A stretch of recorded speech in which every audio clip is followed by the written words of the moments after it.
All right, let's see. I think I'm live. All right, welcome to the Black Brain Trust. This is Open Chat number 69, 2021. Want to welcome you all on this Sunday. Please hit the like button on the way in, if you like, if you feel so inclined to do so. Um, we're gonna have a little conversation about 2021.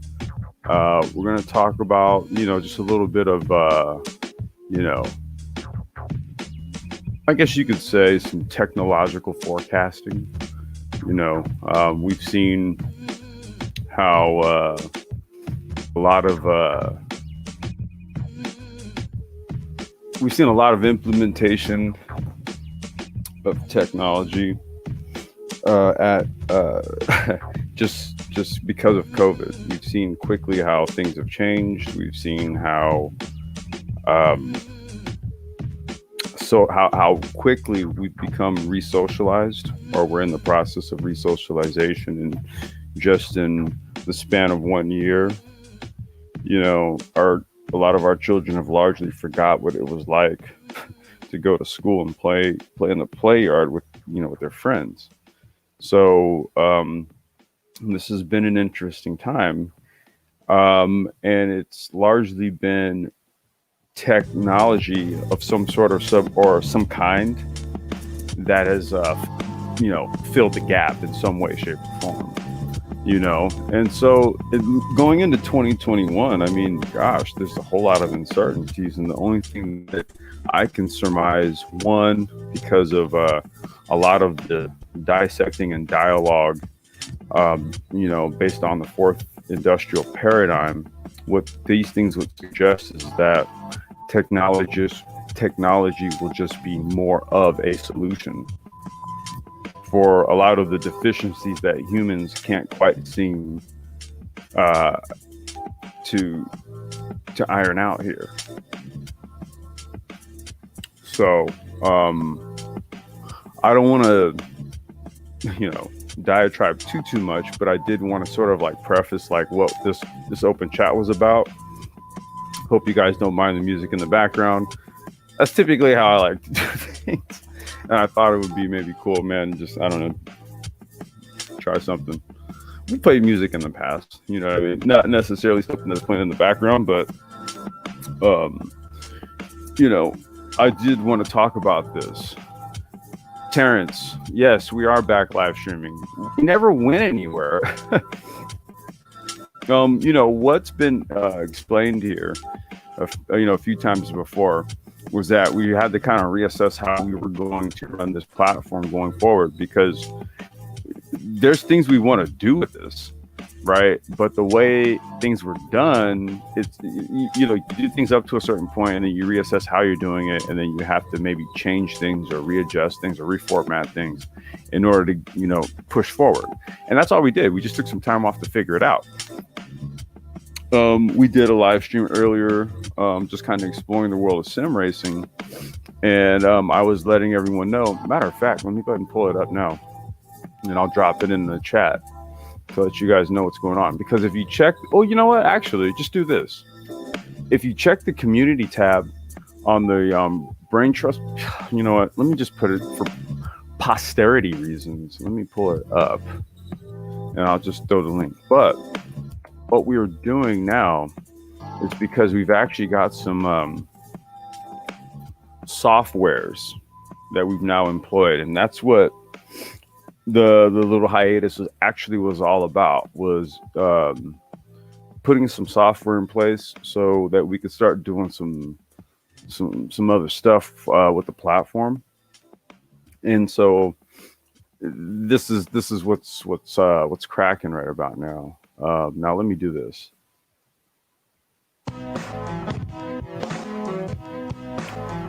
Let me do this. I'm gonna go here.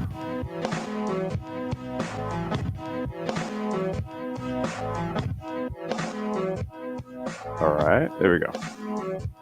Okay, and then I'm gonna take this and I'm gonna copy this, and then I'm gonna go here, and then I'm gonna do this right here. Before I drop that link, YouTube on that BS with notifications. Let me take the time out to say, everybody might want Rael, peace, brother. Hey, I'm gonna be dropping a link in a bit, man. Or just give me like about 5 minutes. Yeah, because we're gonna be back to streaming regularly.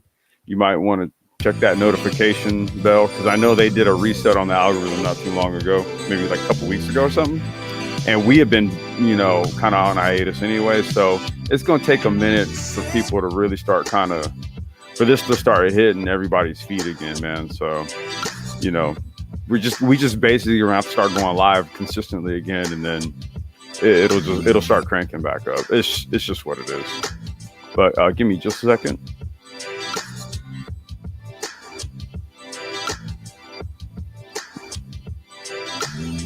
We got this cracking right now.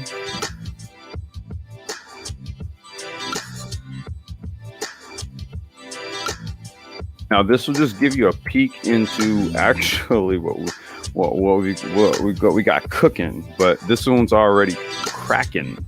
So hold on one second.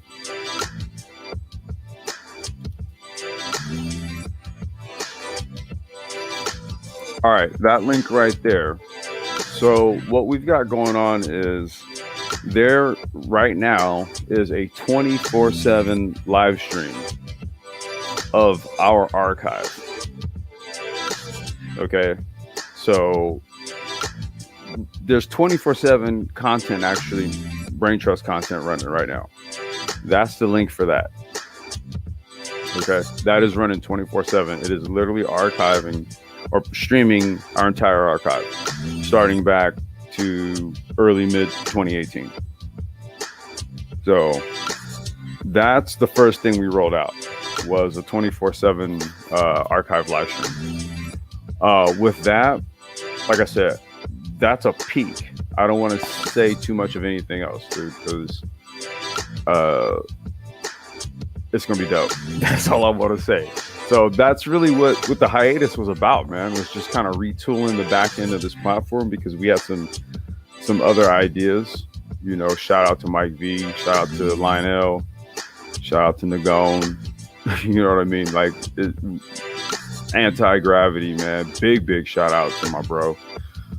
Shoot, everybody, MOT. I mean, Johnny, man, if I have to start remembering names, man.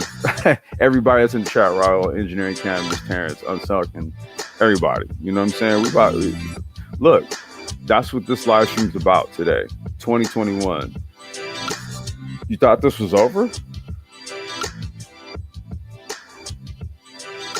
You thought this was over? No. Next phase. Nah, man. Now you see it, Unsunken One. You just stumbled onto it. Now it's 24/7 bombardment. It's about to get very real out here. People got us twisted. They got us seriously twisted. You know what I'm saying? Hold on one second.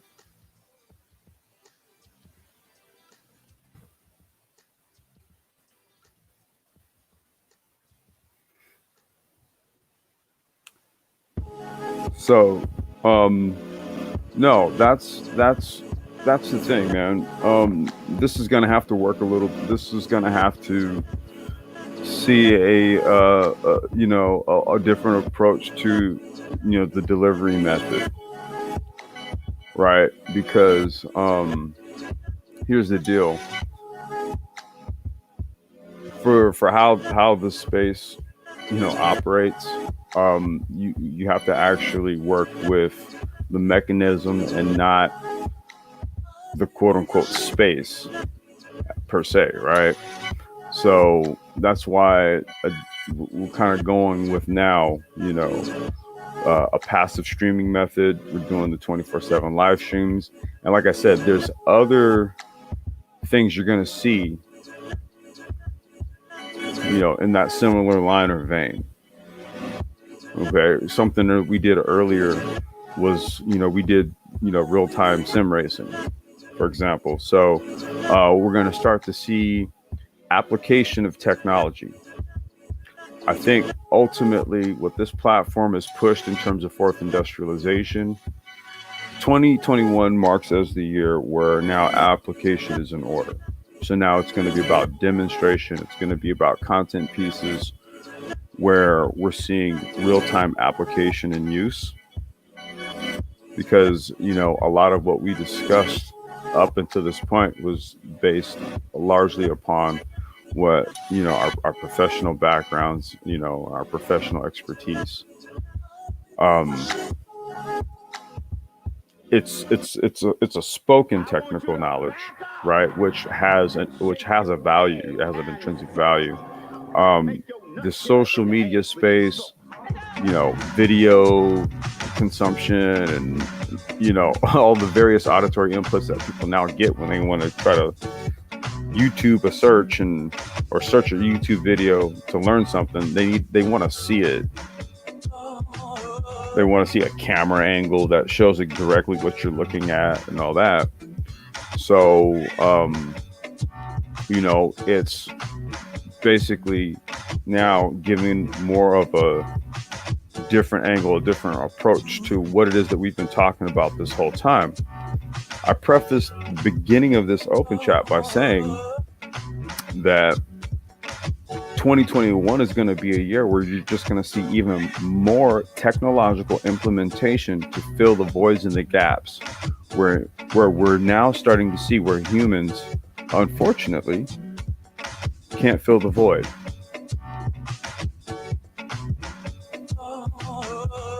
See, the thing about technocratic thought is you as a human taking account for one, why it is you create the technology that you do, and two, the responsible application of it. One, you create it because you see a need. It's called problem solving. You come up with a solution. What's the quickest and easiest way to a solution? Well, depends on your approach. Some people like to go into a shop and fabricate something. Other people like to write apps. Potato, potato.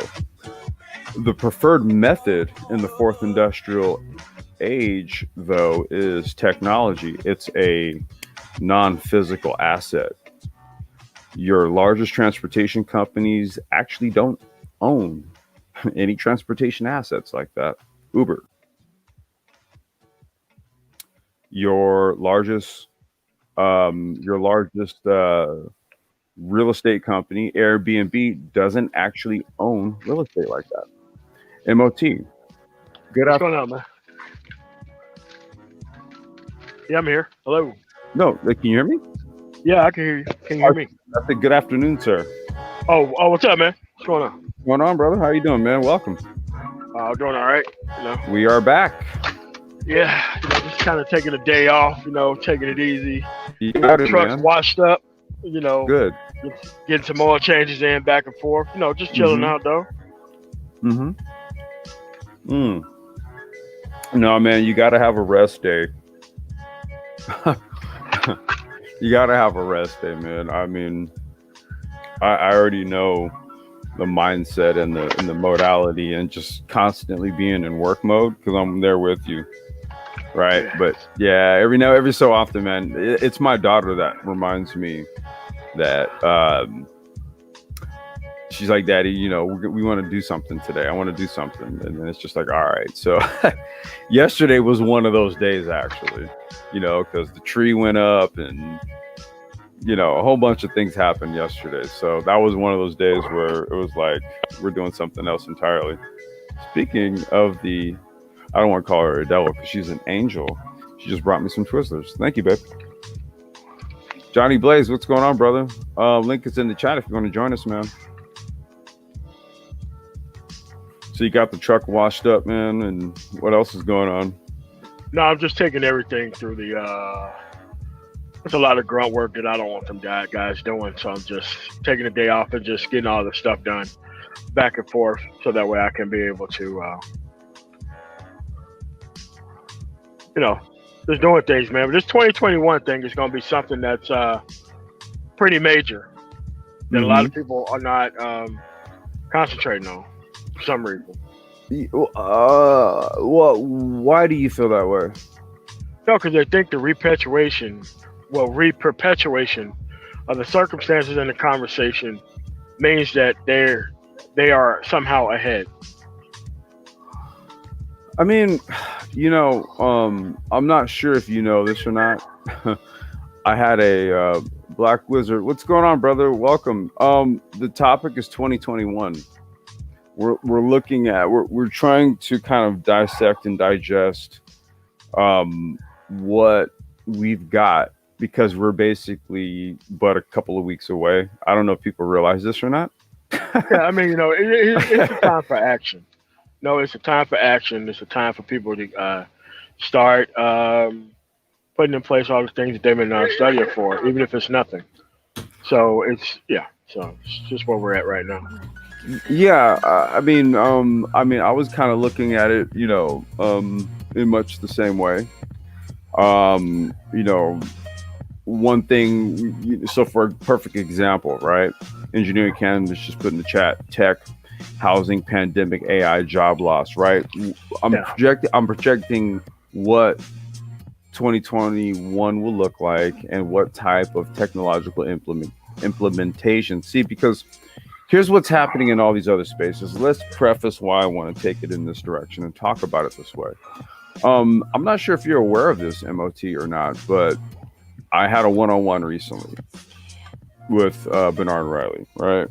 And we were having a discussion about another subject matter on this platform that Mike V established in terms of a conversation piece, which was the notion or the idea of sapiosexualism as a dating and mating practice, given a fourth industrial paradigm, right? Because we're reassessing. Yeah, but you're trying to have that conversation in front of people who don't care about that. It's kind of like going to Fox News and discussing liberal agenda. It's not the audience. I know. And see, so here's the thing, right?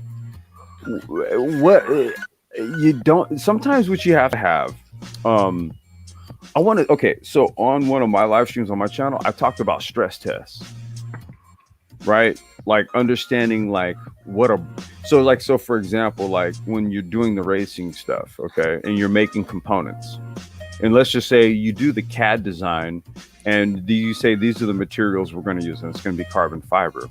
What you then have to do is either through some sort of mechanical mechanism or something, or you actually put it on a car and you go and try it out. What you have to do is you have to test its limits, and you got to find what the breaking point is, right? Because once you find what the breaking point is, that now you can put a markation point right there, right? So in this regard, if we're espousing a higher notion, right, something that we essentially we planted the seeds of this concept here as a cultural adaptation, right? It was planted here. Now, here's what you do. We got to find its breaking point. How far does this method extend out? Is it something you have to realize that it's just the wrong market. Look at how many people but again, chat MOT. right. I know MOT, but here's the thing: it's a stress test. So you have to really go. I want to see what the breaking point is. So what I have. No. We're at the breaking point. Look at the results. I know. So here's the deal, right? What I now know. Okay. What I now know is that is something, right? That, let's just say this. That's not even a conversation to be had amongst, and I hate to put it this way, but a certain class, a certain intellectual class. And here's the thing, right? Now that I've firmly made this determination, I'm perfectly fine with it. That's why I'm like, we don't really have to go down that slippery slope in terms of who and why they won't accept it. The reality of it is this: when you put on record for posterity reasons people rejecting a solution to a problem, guess what you can do? You can wipe your hands and walk away clean, right? Because you rejected an open solution.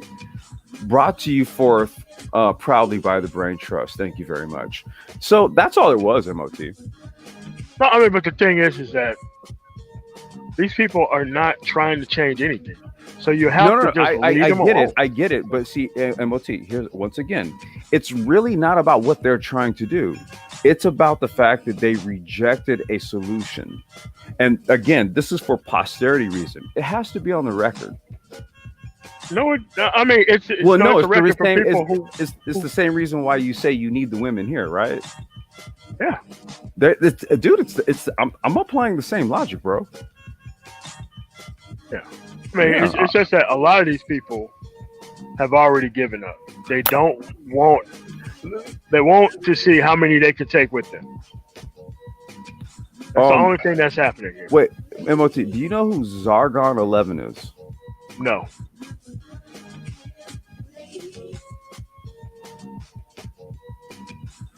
Okay. Here's the thing. Zargon 11, I'm not really sure who you are. I know this is an open chat. However, typically... No, let him up. Let him up? Start acting a fool. Get him out of here. Okay. You're right. MOT, I'm typically not the dude who's doing this. Okay. But you know the type of dude that I am, right? So, yeah. Okay. Fair enough. Let me bring him on up. Zargon 11. Hello. How you doing? Hello. All right. Can you hear me? What's up? Can you put your mic up? Can you get the volume in your mic up just a little bit?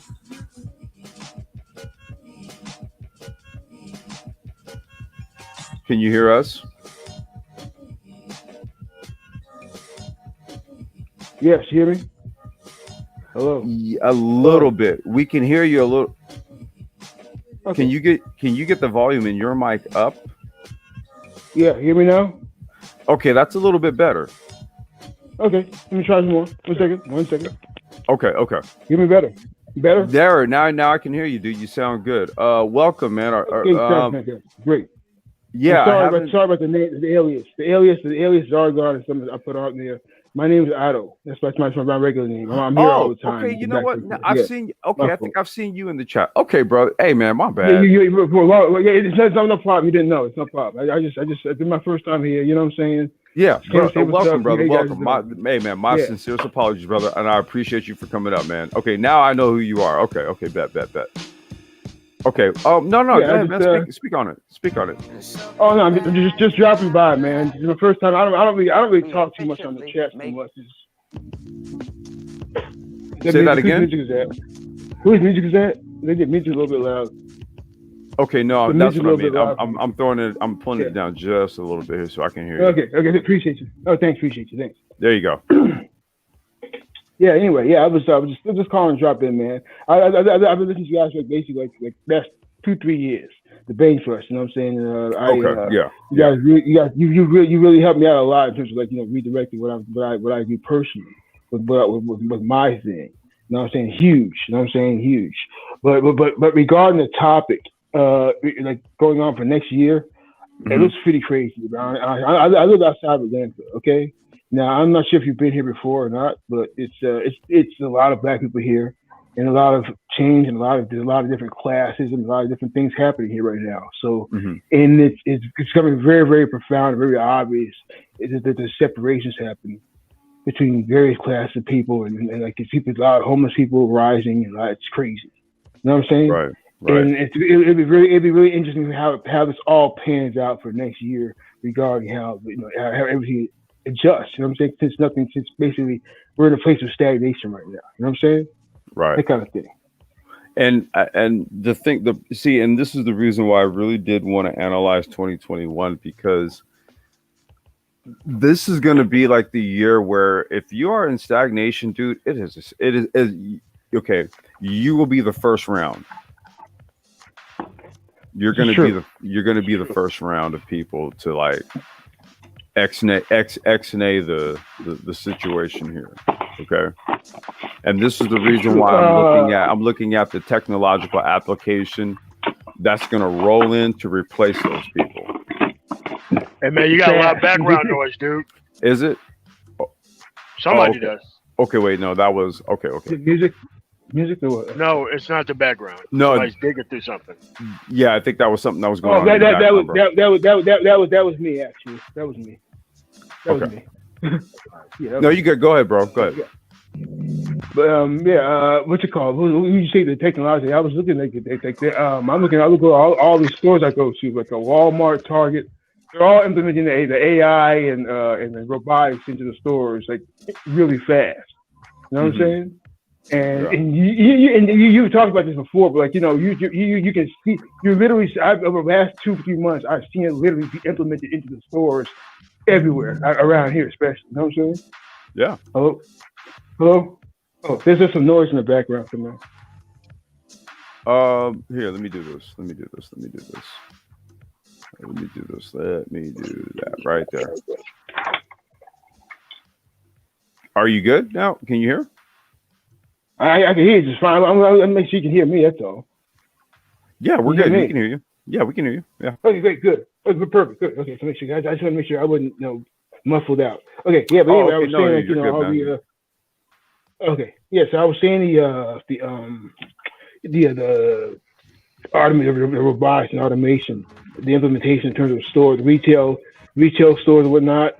And for instance, last month in terms of the usually in December they're hiring for retail. I used to work retail myself. I worked retail for like 15 years. Okay, that was my major thing. Okay, I left like 3 or 4 years ago. Okay, because I got tired of it and I knew it was dead anyway. But now I knew then that it was all going to change anyway, because I could and it's obvious what was going to happen. I can see it now because they've literally gotten rid of every aspect of the old retail, and they like last month they got rid of 35,000 retail jobs, and normally you would hire 60,000 people. You would be hiring for the season. Exactly. Instead, it was the only major sector that declined in terms of employment was retail. So you can see it already happening. It's not going to come back the way it was before. No matter which facet of it was. So I'm saying if it does come back, it'd be highly automated, highly AI, highly actuated. You know what I'm saying? So it's crazy. Yeah, I mean, wait. Here's the thing about it. We kind of been speaking to this, right? Because we've been talking about the trade war, the disruption of the supply chain, so many other things that actually are, play a part in why it is that you don't have the type of access to things that you once had, right? Because we're looking at now this country having to reindustrialize. This is where all of the 3D printing farms, different forms of and methods of manufacturing. I don't know, MOT just dropped off. How all of these things are going to come into play. Give me just 1 second, Zargon. Give me just a second. Yeah, sure.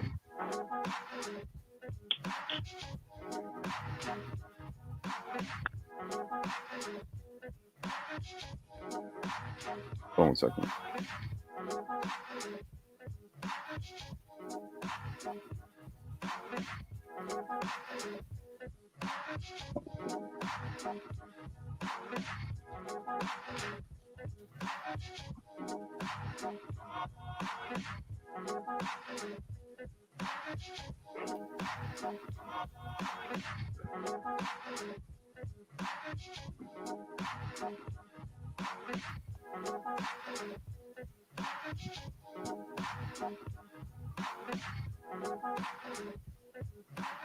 Yeah, just real quick. Hey, Naima, I appreciate it, sweetheart.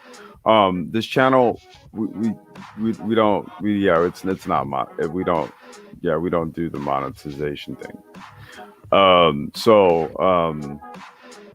I would say, yeah, just and once again, I so appreciate you.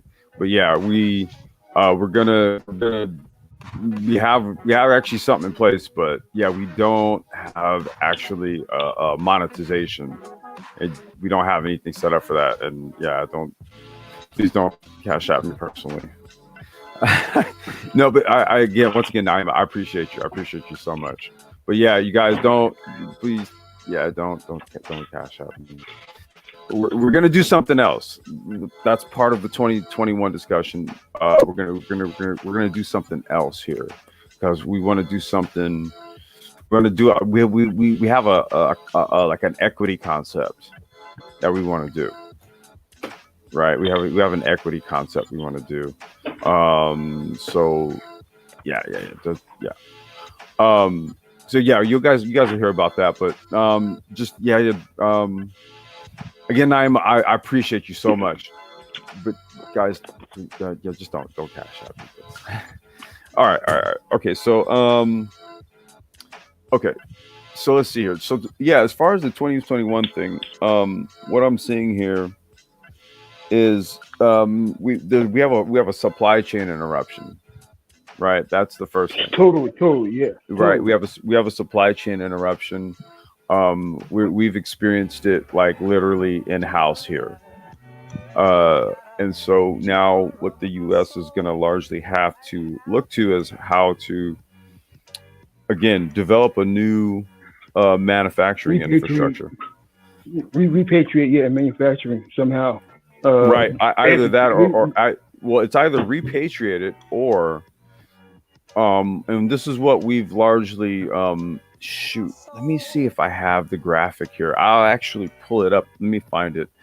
So there's an actual go ahead. No, what were you saying? No, I was saying there's an infographic that we actually put together here. Let me dig it up. I gotta try to dig it up here. The thing about it is that what you have to do is it's not even that you do repatriate it to some degree, or what you do is you leverage. Say that again. We redefine and leverage what you already have. You utilize what you already have here to it's just basically refurbish current systems here to do new things. Basically, you know what I'm saying? Well, actually, what you do is again, what you're going to do is you're going to utilize fourth industrial technologies.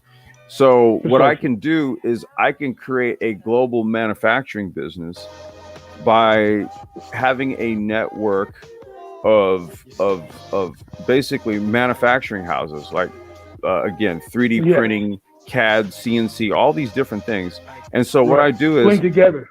Right, and so from my home office, if I have businesses in say in Europe, I have one in the U.S., I have one in Asia, one in Africa. If I'm doing that, then essentially what I'm doing is I'm leveraging those type of companies, and I'm setting up I'm incorporating there to provide components for the businesses that I have. But in order to provide those components, all I'm doing is emailing a CAD file. Right. I go to a company like SourceForge. I have an account with them. SourceForge has print. They basically have distribute or manufacturing houses in strategic locations around the world. So I leverage their technology. I don't have to we're talking like not reinventing the wheel. Well, I'm not reinventing the wheel.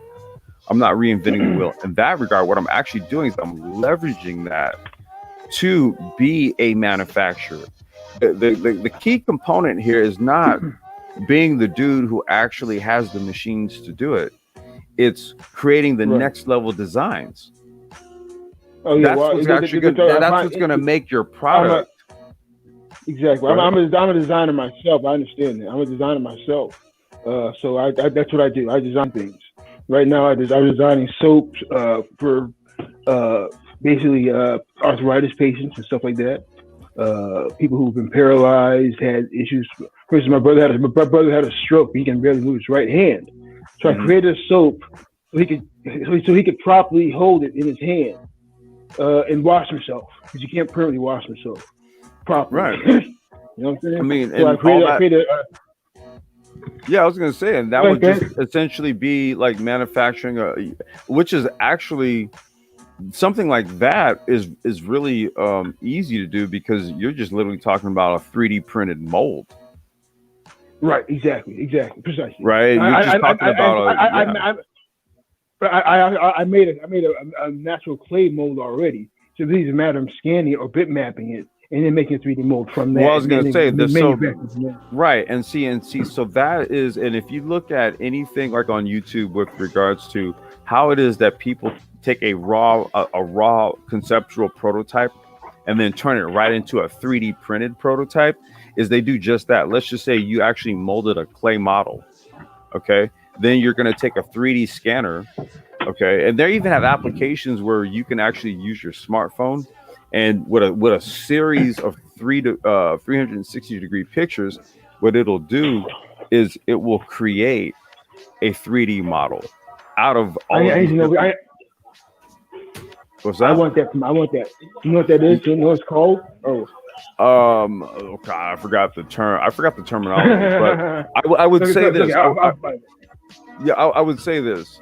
The best method is to just buy a 3D scanner. That's really, if you want to have like a true 3D scan, just get one of those little handheld 3D scanners. You take your clay model and then you 3D scan it. Then you import it into SolidWorks. SolidWorks then turns it into you can turn it into a print file. From there, you hit the print button, and then your 3D printer prints it out. Once you proof it, so now you proof it. Then what you do is you go back into SolidWorks, and then you say, okay, I want to take this thing and I want to print a tray, and this tray is going to have 5 of these things that go across, and then 5 deep. So now it's just 25, and then this machine prints out a tray of 25. And now what you do is you mix up your soap batch, and now what you just did was you increased your production capabilities 25-fold using a 3D printer. Exactly. Okay, so this is what I mean. So it's like, how are we thinking about the future? You know, are we sitting here, and pardon me for a second, are we sitting here thinking that, smart people are inherently bad? Don't answer that question, right? Because the reality of it is that smart people will understand the benefits of being smart in the future, and that was a perfect example of what I was talking about. Smart people say. Sorry. Yeah, well, I'm just saying it's really essentially it's a proof of concept in how to scale up manufacturing in your own home. Exactly. You know what I'm saying? Just using like fourth industrial technologies. And it's like this is gonna be a living modality going into the future. This is going to be how you operate. This is not going to this isn't a fad. Exactly. It's to me a lifestyle, and a world changing lifestyle, and basically a sea change going forward for everybody on the whole everybody. Planet. For instance, right. I mean, there's crazy things happen all over the place in terms of just how people are implementing technology. For instance, I saw this report today about Uganda. They have a protest going on in Uganda somewhere in Central Africa, and they've bought some Chinese AI cameras and put them up in their city to find dissidents, to punish them with facial recognition cameras. And basically, that's how they're ferreting out their opposition, is by using 5G facial recognition to get their opposition cornered and arrested. Well, the reality of it is this, right? I mean, people can look at that and say it's bad. That's what I'm saying. Someone will look at that and say that's a bad example. Say that's an example of why it shouldn't be implemented. But here's a major but. Their reason for implementing it and utilizing it is different than the manner in which it can be properly implemented and utilized. And you know what I'm saying? At least to a degree. Because look, if you think you can have this pure system where everything's going to be wonderful and perfect, and everything's just work out wonderfully, that's a pipe dream and a half. It's not reality. But the best you can do is try to make the most forward-thinking adjustments and go from there. You know what I'm saying? Instead of trying to make everything perfect all the time. You know what I'm saying? Well, no, I get what you're saying, and my whole point to that is that the same people who have those type of aversions to like social like so let's just say like a social credit system, for example, right? People will think that that's a bad idea, but then they'll turn around and post things for likes and validation. That's a form of social credit. The exact same thing. Well, this is what I mean. I mean, this is where it's kind of like a little bit of intellect will really sort of like bring this to a very common sense position where it's kind of like, no matter how you slice it, you've been participating in this the whole time. And so if you have been participating in it the whole time, the next question then becomes, was it conscious? Was it a conscious participation this whole time, or were you again doing it for validation reasons? Were you doing it for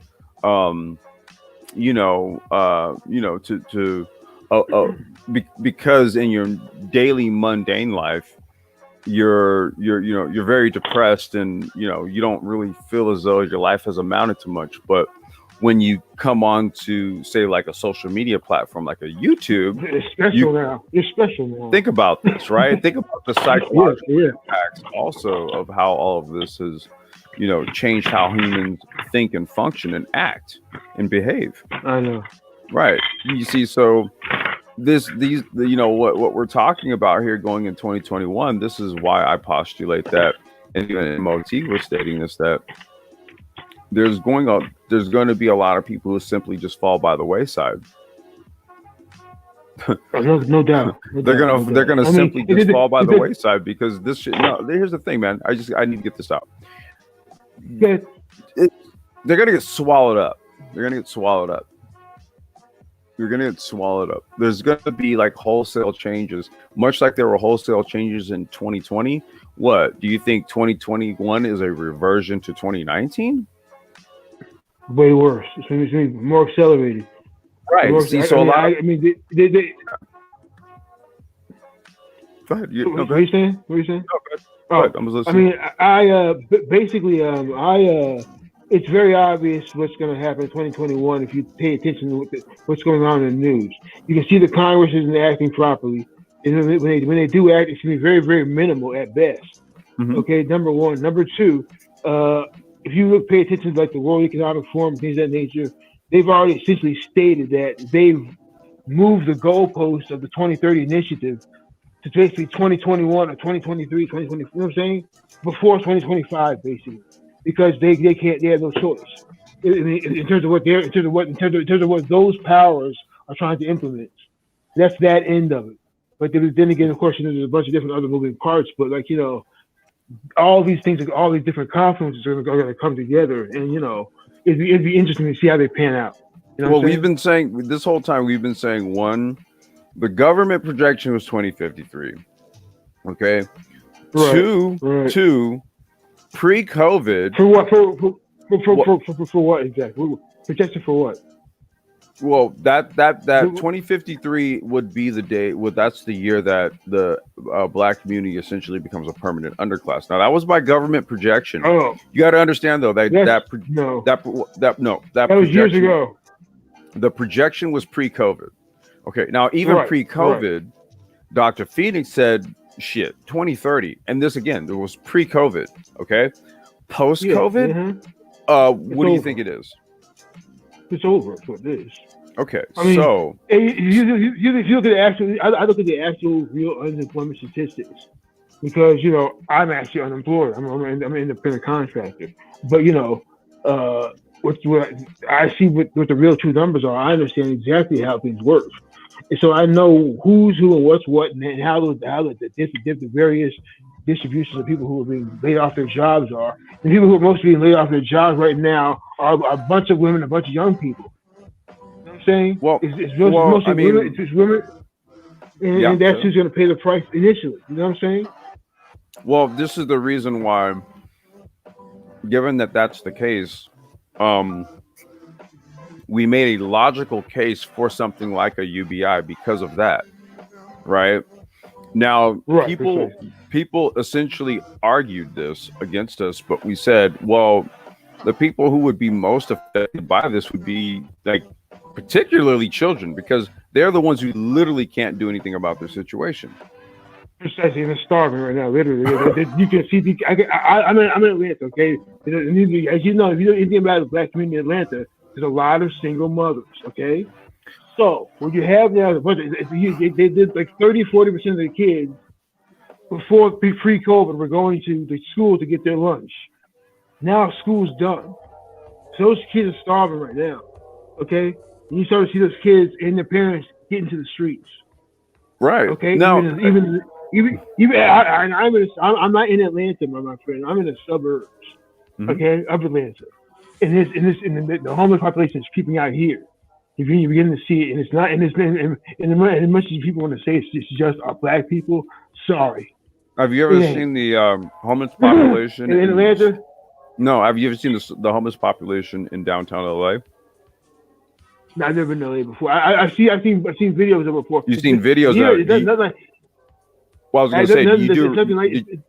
did you know that 70% of the homeless people in those shanty towns that you see in downtown LA are black men? You do know that, right? I know that. I know. Yeah. I do know that. I do know that. Yeah. I do know that. And even here in Atlanta proper, when you go downtown, you see a lot of black men down there. Right. That is just right. The vast So- majority you see down there is black men. But Right. sir, So the reason why I when you wanted leave to it- bring when you- that up, though, was that Uh-huh. I don't really think that the focal point so much should be like single mothers, right? Because the ones who are No, actually no, who are already out on the street, who've been out on the street, who haven't Black had any men, help, black men, are black men. are So black let's men, start black there, men. right? Yeah, Now, exactly. There wouldn't be as many single mothers on the street if those men had help. That's just Well, a fact. okay, so we have to look at this as a totality problem. See, the problem that, and I'm going to put this in air quotes, this Mhm. space, the problem that this space does is they have conversations that they lack nuance, right? True. Because True. you can tell True. me all about single mothers and blase, blase, blase, blah. And then I go, you know who's actually out on the street in downtown LA right now? Because I've been, The this real is where I'm fact? from, right? And Yeah. it's troubling. The fact. The Right. troubling thing is Right. that I remember one day I was with a homie and we pull up to a 7-Eleven, man. We're just going to go grab some brews or whatever. And, I'm in the car. Mommy gets out and he goes inside and he comes back out. He comes to the car and he's like, man, you know who's over there? He said, you know who that is sitting over there? And I was like, and I looked over and I was like, nah, who's that?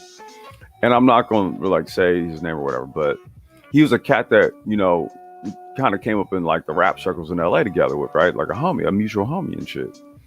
Uh-huh. And Right. dude had been on the streets for like a year. Cause I didn't know, I didn't know him, we didn't seen him around or whatever. And I didn't know that was him. And, Right. and he was just like, yo, you got a couple of dollars? I was like, yeah, man. I'm like, shit, I pull like him a couple of dollars and stuff. And he went over there, he slid him some money. Then he was just like, man, what you drinking?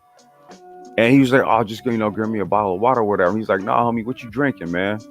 He's like, man, what you need, man? I got you. What you need? He's just like, man, go grab me a brew. Right? Because, he's just like, man, fuck it, dude. I'm out here. So we just like trying to take care of the homie. You know what I mean? And the fact of the matter is like, I've seen that with a lot of dudes. Okay. Yeah. Now we always Give talk up. about these single mothers. And the thing about it is that there's always been something there. But what I see on the street in downtown LA is 70% of these dudes in Men. downtown LA are men. Now, here's where I'm like, so here's where I'm at with it. I'm like this. Okay. I got single mothers and then I got the kids. I got the babies, right? And then I got my brothers out here in the street. All right. Let me think about this for a second. Let me take a step back. I saved Right. him first. You can save them. Well, no. See, that's the problem. Nope. Here's what I need. I need a wholesale solution. I need a wholesale. That is a solution. I need a wholesale solution to this problem. Why? Because fourth industrialization is upon us, and as long as you want to sit up here and nitpick some shit that humans should have solved. These type of problems humans should have solved by now. Well, I'm gonna need to come up with a wholesale solution here, man, because I got bigger fucking fish to fry. Right. Thank you. Right. So don't tell me about single mothers. I don't want to hear about this shit. This is why, like, as soon as I start saying, look, I got a wholesale solution for dating and mating, be fucking smart about it. Why don't you try practicing some sapiosexualism? Right. I get a whole bunch of pushback. I get pushback from people who are in the middle of a fucking divorce right now. I'm like, how ironic is this? How ironic is all of this? How fucking ironic is all of this that you all reject solutions? I have a question for you, sir. Yeah, what's up? I consider myself relatively up to date on things, but in terms of all the new sexual, I'm a Gen Xer, man, straight up. So am I. I don't. So am I. Okay, now in terms of all the, in terms of all the new terminology to treat that, all besides the transsexual, I don't know what the rest of that stuff is. No, all it is this, man. All it is this, man. All it is a practice. It's a practice of seeking out intelligent individuals, right? To do the whole mating and dating thing, because that would be it would fundamentally be the smart thing to do. A more evolved solution in terms of I mean, this is what I'm trying to see. This is what I mean, dude.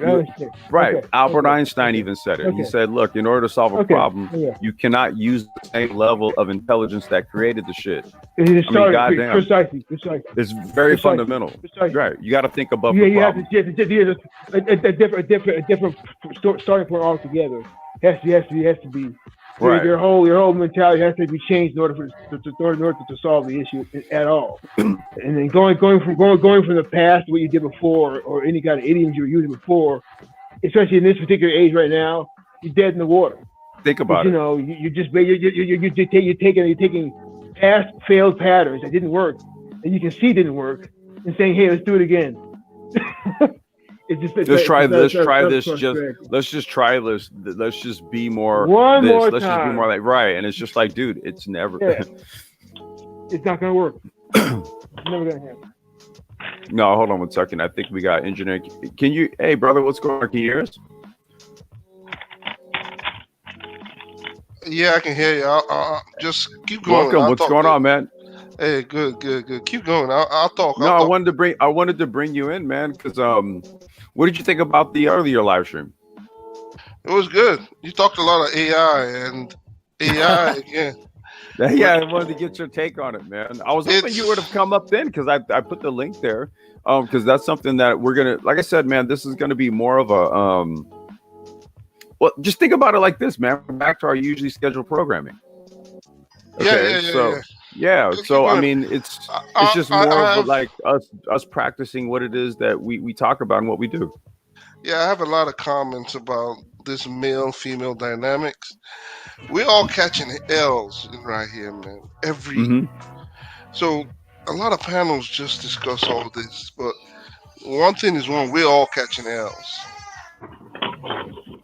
Right. Like left and right, front and center. Down below. Every which way. Too slow. Yeah, so again, that dynamic, it's been talked about too much, especially within the space. So again, we are all catching L's, but there's solutions that come in. We're just talking about men and women dynamic. We're not talking about the solutions regarding this dynamic. Right. And that's the problem with this space right now. It's every time I turn on this space, all I hear is women this. You're right. He's right about that. He's right. You're right. Yes, but it's correct. But the L's, I mean, if you go, I work in the tech industry. Everybody's saying, well, most of I hear is the women are succeeding in the tech industry. The women are not in tech. They're in the assisted part of tech. Admin. They're in the admin part of tech. So if we have the women in the admin and the black men don't exist, we are all catching L's. So I don't know what everybody's talking about that we're divided. Nah, we're catching L's, both right, center, everybody. If the women catch L, we catch L, the kids catch L's. Our generations So it's not. So the dynamic here is getting lost. And 2021, the predictions I have in 2021, if you're not in What tech engineering? or That's why I wanted you to come up if you're and not in talk tech, about Yes. what Yes. Very much so. 2021 is 2021 what's it looking holds. like. For you. Okay, I'm For gonna you. give you a rundown. Okay. AI, Amazon. Amazon is going to still be a huge holder of AI. SpaceX has a huge grasp in AI, in space technology. It brought out Neuralink. Do you Right. know how powerful Neuralink is? I sat down. Serious. I brought 20 applications of Neuralink on how I can use Neuralink to do a lot of stuff. Do you know how powerful that is? You can use that in immersive gaming. You can put that in an immersive game, and you basically now your whole brain is basically into a gaming system. That's what you were talking about earlier today. When once you go VR, I think that's the last. That's the right there. But That's this the is last frontier but this is to full True. submersion. Exactly. yeah, this is Exactly. full immersion. Precisely. Yeah, it's full immersion. Right. Cannabis, you can study how the brain functions in the cannabis industry. You can right now nobody knows the fully functional how the brain fully functions. With this you can actually know how the neurons fire in different when you're In laughing, when 3D. you're Yeah. happy. So Yeah. this can make SpaceX and the leader of AI, because right now the building foundational blocks of AI is basically the neurons, and these are called the nerve neurons. Basically, these are the central blocks of basically building AI. Because I build it, so these are the algorithms, and they use neurons to basically build it. So what what SpaceX is doing is basically going in and hacking your brain and Yep. trying to make sure know everything you're thinking about. If they Essentially. show an ad, they can know this ad will basically this ad will basically think basically if they show this ad to you, they actually know this ad will work with you because it will see how it basically works in your brain. They Listen, have figured out how to hack your brain. but wait a minute, dude. You know, Uber did that with its drivers. Uber just did the Uber. When they because here's the thing, right? What they did was they would have like your Google Maps, um, like they would have that the whatchamacallit, like when you're going to go from point A to point B, and Google Maps would say they would chart it out for the driver, right? But let's just say the driver, because the driver intrinsically inherently knows the environment, does a quicker way. Then guess what happens, dude? The algorithm updates, so it Yeah. actually used human inputs. And Yeah. then it got to a point where it was just like, okay, well now we have all of the everything to do this Yep. all on our Yep. own. Thank you very much. Yep. So Get so out of here. so again, AI is going to be a huge big stuff in 2021. And again, I looked at Forbes. African Americans are the least likely to enter into AI. We have so much fear about AI that we want to put AI into a box and the box is going to take our jobs. But that's what AI is already existing with you on your everyday life, in your financial Yep. transaction, in what you eat, in where you sleep, in where you drive, in your credit On it. card. AI is already in it, and you believe Mm-hmm. AI is your job. AI is more than what you. Even Elon AI Musk, is the autofill on your text. it's everything. Yep. Yep. And you Smart, already thinking Siri. you thinking AI is already with you. So when someone comes in and say AI is just to someone to take your job, nah, AI you already exist with AI.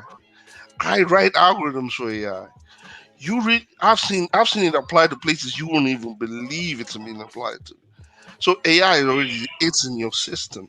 You're just trying to put it and fix it into a box. But again, Elon Musk even said it.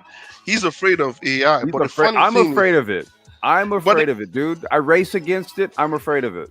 But the funny thing is, he's afraid of it, but he uses it to make millions and billions of dollars. I plan to use it too, and I'm afraid of it. That's the problem. We're not, you shouldn't be afraid. You should be No, afraid. I'm being. Let's just say this. I'm cautious. I am cautiously aware of it. Yeah, but again, Elon Musk knows the power of it and utilize it to make billions. Why shouldn't you? Why should you be afraid of it? Understand because that it's the challenge. The challenge. What? First of all, Rael, you there? Maybe he's getting his mic together. Understand its powerful. Okay. Understand AI is powerful. I know, but honestly, the key here, right? And so here's the thing, right? Because we are humans wielding it, and this becomes that whole sort of philosophical slippery slope that we then go into, right? Where we start to look at the moral and ethical implementations of it, right? I see Andrew. This is why I was Yang Gang all the way, because his platform was largely predicated upon this, the responsible deployment of it, because it's going to happen. That's why I'm like, dude, how can you talk about morality when you don't understand the tech? Well, no, it's not about talking morality and understanding the tech. We can. Okay. The tech exists. You're gonna use it. Of course it does. Of course you will use it. I know, right? But here's the thing, right? Once again, we're looking at how quickly, because of one global pandemic that happened in the span of some months, right? Completely changed the course of things. You still have humans that have yet to adjust to this, i.e. children, for example, right? The resocialization effects of them all of a sudden having to see their classmates through Zoom and not playing with them. These are the things that I'm talking about. How do you leverage it to bridge the gap? But how did we leverage Uber? How did you one day you woke up and Uber already took over? Well, here's the thing, right? No, right? Because I'm going to answer the question. I'm going to answer that question. The reason why it's Netflix. The reason why it's hard to answer that question is because on the one hand, I'm kind of looking at the direct effects of, say, it's having on my child versus, let's just say, in the transportation industry, since I do the micro transport thing, I'm actually trying to leverage it. See, this is where you're saying that morals and ethics and that doesn't have a part in this. Well, it kind of does, because in one regard, I'm kind of amoral to it. And then in the other regard, I'm totally cognizant and aware. And that's where the human struggle comes in. That is exactly, you just explained what should happen. Understand the power of it. That's it, right. Comprehend the power of it. Know how to utilize it. Then you know, basically you shouldn't be afraid of it. But right now, if you don't understand it, you don't know what it is. And what I was going to say, and I think you're trying to fear of it. Again, you're chasing your tail around and around. I'm not chasing my tail. I'm throwing it out there. No, I'm throwing you. You're right. Complex. You're good. Oh, okay. I thought you were talking about me. Okay.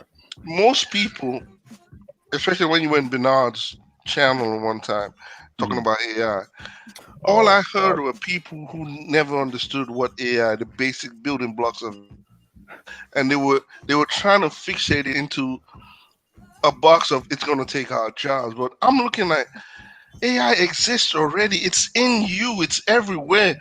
You use it every day without even you knowing it. But yet you think AI is just a fixated robot. I think I remember when you said that. It was because it was like once that panel opened up, the conversation turned into a debate about AI. And again, 2021, we're so focused on the male and female dynamics. 2021 is gonna kill a lot of people. People are gonna get, good God, bro. Money, wealth is going off. Money is gonna be lost. People are gonna be homeless. Greatest wealth transfer in human history. They're saying right about now. Yeah, and they say now the biggest wealth creation. Okay, I saw this TikTok video. They asked they were asking a group of people with exotic cars, what do you do? This was a popular TikTok video.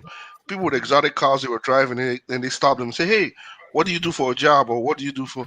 the one theme I saw going on is I own this, Mhm. I own this, I own tech companies, I own a real estate company, I own. That was the one ringing entity that was going in there, and these were exotic cars worth $350,000, Right. 500,000. Pagani's. I saw, actually, I saw something. Actually, it was this morning, and it was the 17-year-old son of some billionaire who makes his money how he makes his money, right? And he has some sort of one-off Pagani, and the 17-year-old kid, I guess the parent says, okay, yeah, you can be a YouTube influencer and make your money, and yeah, use the car to do it. And the kid just smashes the car up. And basically the caption in the post was like, oh, well, shit happens, and he's just gonna go get another one. Yeah. So now the question is, in 2021, we have coming up. We're gonna have telehealth. AI is gonna be in telehealth. We're gonna have AI. Amazon is already going into the health sector. Amazon is going into sectors you can't even comprehend with robotics, with AI. SpaceX is going into space tourism, space building, space. Even it's going into health. I mean, we have companies revolutionizing the way we speak, the way we look at information. So AI is going to be part of it. Blockchain is going to be part of it. We have problems right now protecting our food. I say blockchain is going to be implemented in that one. We have problems right now having accurate elections, and I heard during one of these election. testimonies, one of these guys Seriously. proposed blockchain as a solution. We have biometrics and blockchain. Yes. the funny thing now. I talk of cannabis. Right now, we have the UN just legalized cannabis and they scheduled cannabis from a Schedule 1 to a Schedule 5. The UN, United Nations. So Right. basically, in the world right now, cannabis is no longer a Schedule 1 drug. But in the United States, we still have. But yesterday, the House of Regulations just passed on the MORE Act that's legalizing cannabis. The House did it, but it's not gone to the Senate yet. So yeah, I was going to say, is it? What my won't pass. But that step. If I think the whole reason behind that. I'm sorry. That step alone, that House of Reps is huge. Well, I think part of the reason behind that. I think part of the reason behind that measure was because of the Senate race they have down here in Georgia. Okay, and basically they know that it's going to influence people in terms of like how they vote. Okay, but they know the Democrats that's a Democratically sponsored bill that the Democrats are trying to help push down here in Georgia also. Since it's just turned blue down here, so they're trying to basically use that as a kind of a wedge issue also in the coming election to help the Democrats take the House over also. Well, the problem, which is not a bad strategy. I'm just saying. That's not probably an element. Yeah, it's not a bad strategy if you're really trying to politicize it, right? But let's just talk about industry for a second. If you're talking about, well, no, I was going to say, but if you're talking global industry, you do realize how much the United States, we've been covering this over like the last 3 years, how much the United States already well, I was saying they've already hamstrung itself on the global market, much like it's hamstrung itself in every other form and fashion with the the tearing up of trade deals and and treaties and all this other stuff, right? You see, so we're during this time or this period called the quote unquote Great Reset. And I'm saying, what are we resetting to?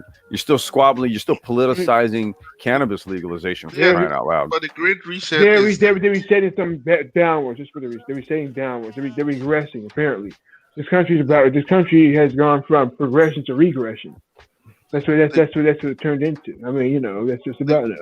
The Great Reset is AI, all the new technologies being involved in every sector of society, basically, of infrastructure, construction, health, your food your production, agriculture, your food. Every aspect will be AI driven, data driven. Again, the keyword data driven. Your media. Your media is data driven. It's gonna What's- be more. Yeah. What's going on, Ryle? Peace. Peace, brother. What's going on with you, man? Welcome, man. We back, man. That's why it's such a precarious position for Black people, because Black people, have become a well, Simeon talked about this, how Black people like facts and data to get in their way of an argument. And so if you go back to the 70s, one of the popular TV shows back then was Good Time. And if you watch that show, you see how, now mind you, this is the irony of it all. You know, a Black family living in the projects, housing projects. But one of the characters on the show who used to get made fun of a lot was this character called Bookman.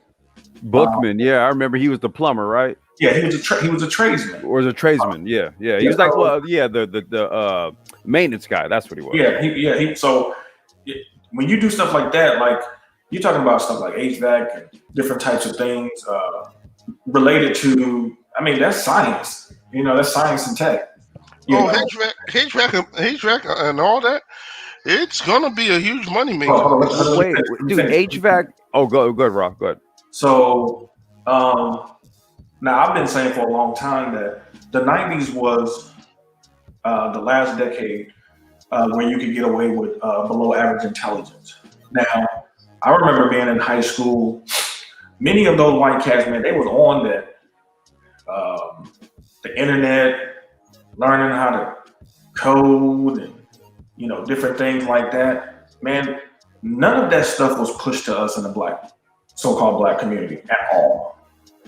What was pushed to us was rap, hip hop, entertainment, and things like that. So they got a real big head start on Black people, most notably Black men. Now, there are people out here who are trying to address that, like Kenneth Chenault, Reginald Lewis's daughter, and Robert F. Smith. They have a consortium where they're trying to get young Black boys more interested into STEM because they see the deficit. And this is where a lot of Black people are going to have to learn how to use.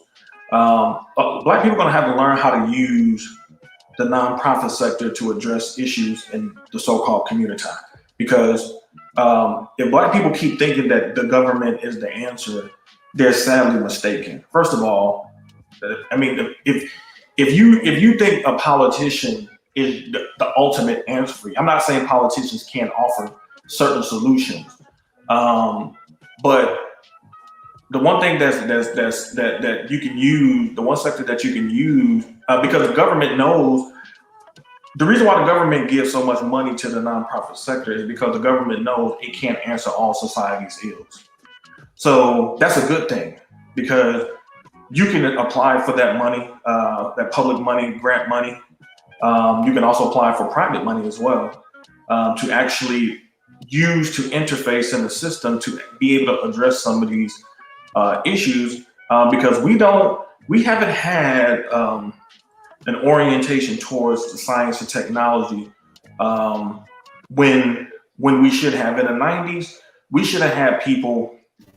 We should have had people in the 80s and the 90s. We should have had people who were really, really pushing us in this particular direction. And the reality was, like, we were had people pushing us towards basically getting a job, go to college, get a job, sports, and entertainment. And there are a whole plethora of other opportunities and sectors that we could have been actually pushed into. And when it's funny, because when you see some of these entertainers, especially like athletes, many of them are putting their money towards science and technology in terms of investment and things like that. Andre Iguodala is one of the big ones. Right. Yep. Yeah. Entertainment now is even automated itself. So it's, again, 2021 looks more tech driven, again, data driven economy, with the rise of crypto, well, even though I know I'm a little bit hesitant, but with the rise of crypto, with the rise of blockchain, with the rise of AI, 5G, automated vehicles, it's the goal now is it's only going to get better, and it's only going to get improved, and it's going to get more widespread.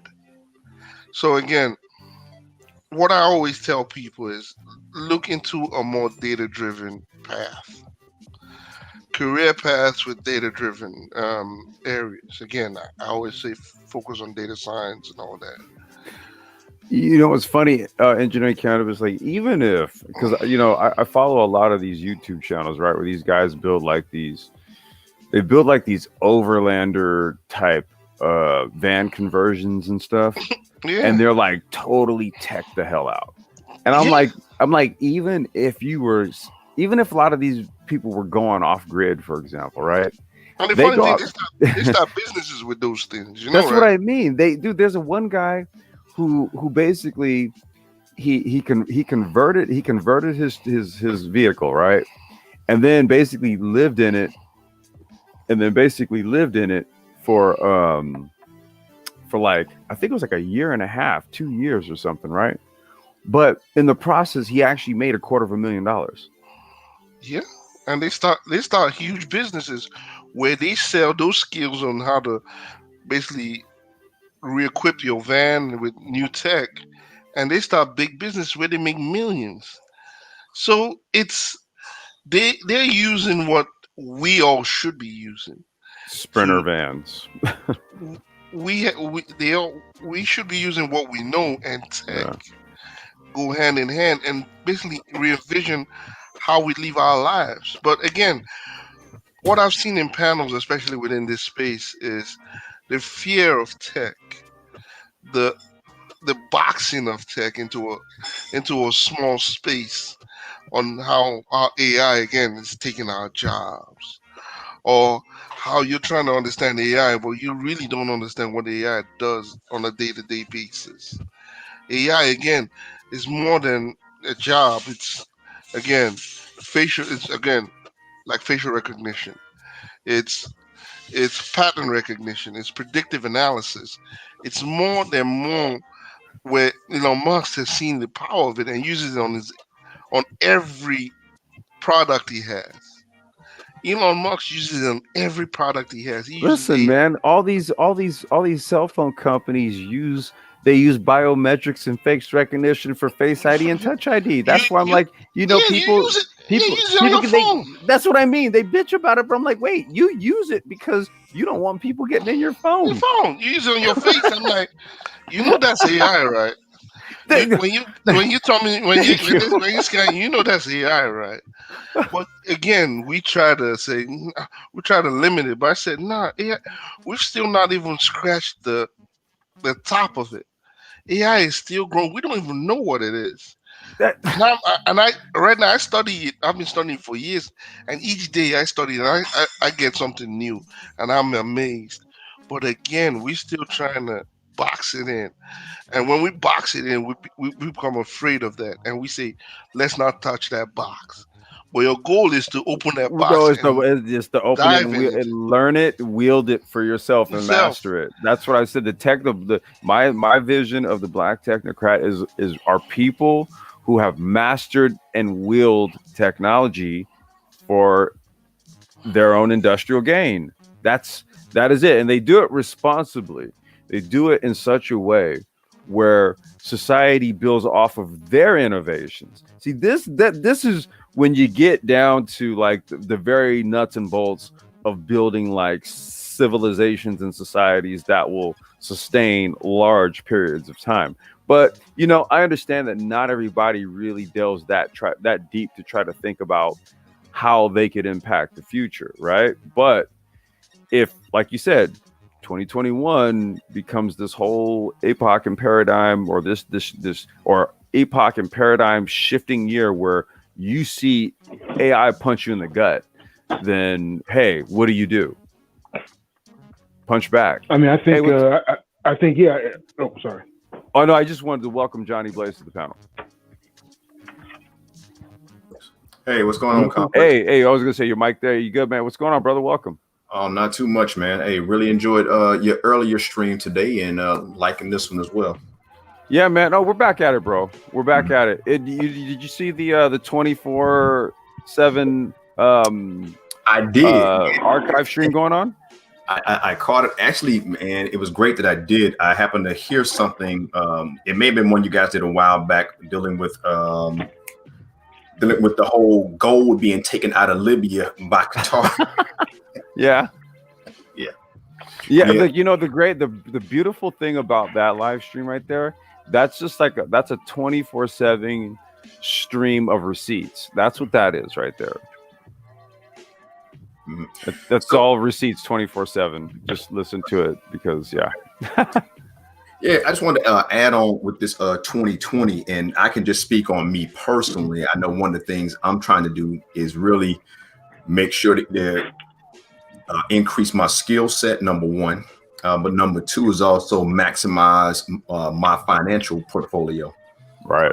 And just to make sure that I am ready, if any big kind of emergency happens, to have my money straight. And I recommend anybody do the exact same thing.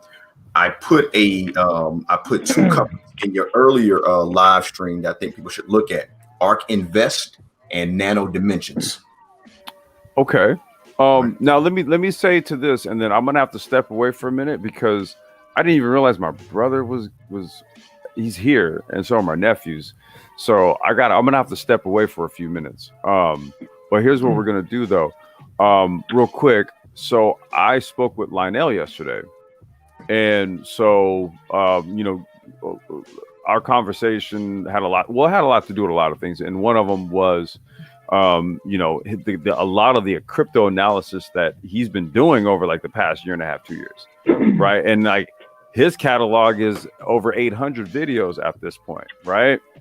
I mean, he's covered so much, and I'm glad you put that in the chat there. Ark Invest and Nano Dimensions, that we're going to be feeding his content back over into the Brain Trust. So I'm going to start curating from different sources to really try to give us like a multi-angle view of what this crypto thing is doing. And I want to take from the people whose content is basically centric on that, right? So he and I had a talk, and there's going to be a few other content creators that we're going to curate some content around, and then that'll be something that'll be very centric to this, because I got to tell you, if you've been looking at like the swing in the crypto markets right about now, I don't think there's any turning back at this point when it comes to it. I think it's game on with it. I think 2021 symbolizes so many different things. Yeah. Okay. The crypto. What we should take from the crypto market is not only the crypto, but the technology behind the crypto. Yeah, everything. That's what I mean. That's what I mean, engineering cannabis. Like 2021 is literally the foot full throttle on the pedal. No turning back. Yeah. Hey, I'm gonna mute for give me like about 5 to 7 minutes. I'm gonna mute, just kind of handle some fam stuff, some fam biz. Okay. No problem. Okay. But yeah, AI. The goal Yeah. again, AI is going to be a huge disruptor in most sectors and most industries. Hey, I engineering think so also. Sure. Hey, engineering Cameron, I got a question for you. Go ahead. So now you're saying the technology behind the crypto. Are there any particular companies that you would recommend that we look at really hard? I would say not the companies, because I don't really focus on the company. If I focus on a company, there are a lot of companies. I focus on the objective. Okay. For instance, if I'm looking at blockchain, I'm going to look at where is it going to be more profitable in terms of coming up. Again, currency is good, but securities, for instance, we have a huge problem with food safety. How are they solving that problem? Who's solving that problem? Are they using blockchain to solve that problem? Look at that company. If that company is using, look at that company as a viable solution. Because again, food is important. And as food is important, that technology is needed in that industry. Cannabis regulation. some states are already adopting blockchain into cannabis regulation. I already said that previously, a long time ago. Blockchain is going to be used in a lot of regulatory compliance. So states using blockchain, look at those companies with cannabis regulations. So companies, rather than focus on the companies, they focus on the objective of that company.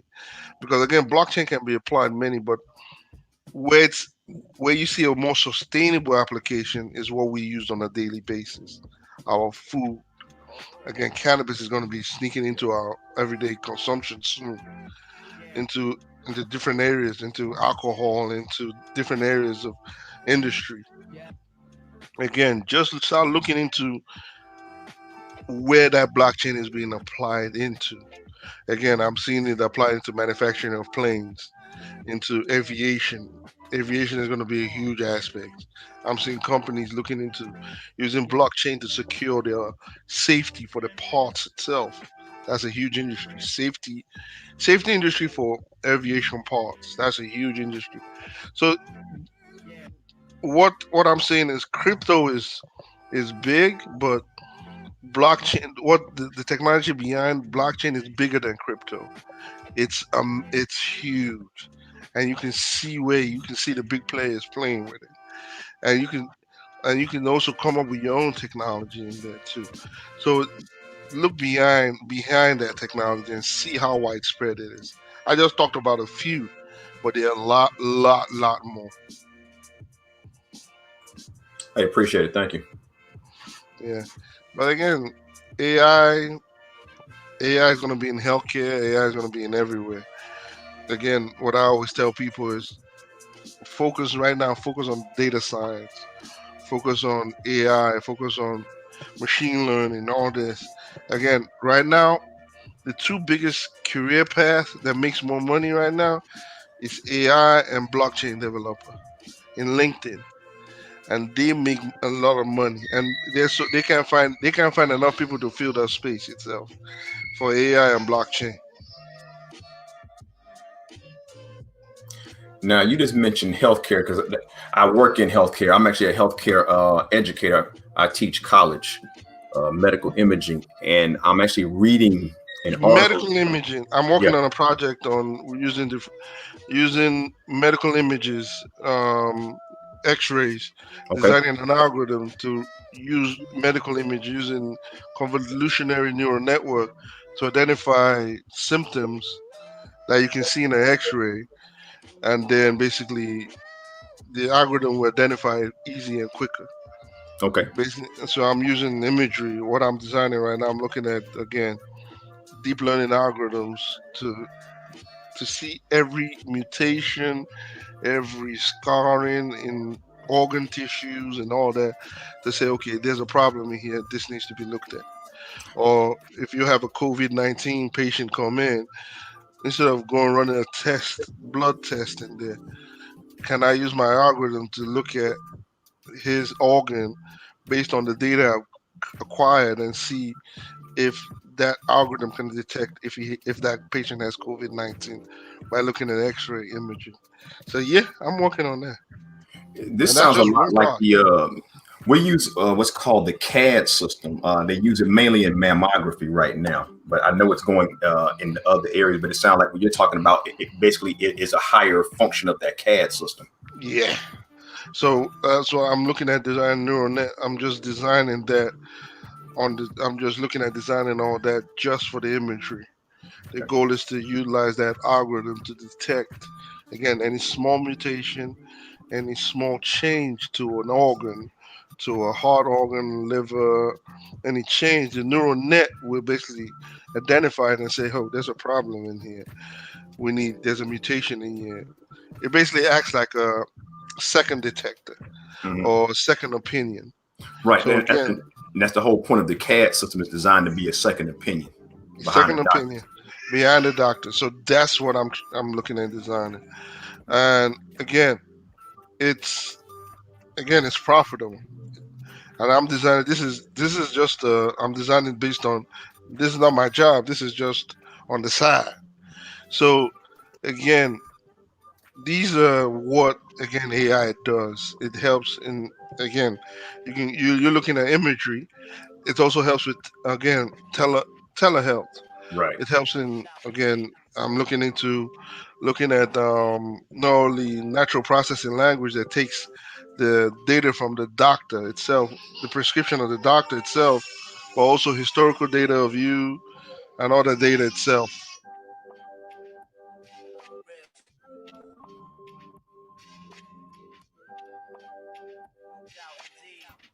No, no, that does sound very interesting.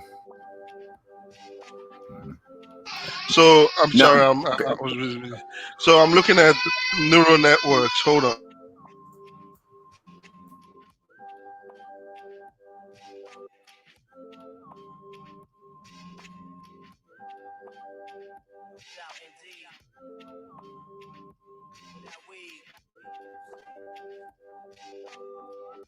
I'm sorry, I had to just deal with something. But I was looking at neural networks and dealing with telehealth, looking at historical data of a patient and looking at his current symptoms, and then looking at diagnosis from doctors and all that, taking all that data from there and coming up with a diagnosis based on every single data, historical data, current data, and doctor diagnosis itself. Using that all that to basically come up with a diagnosis over the phone, then again it acts as a second opinion.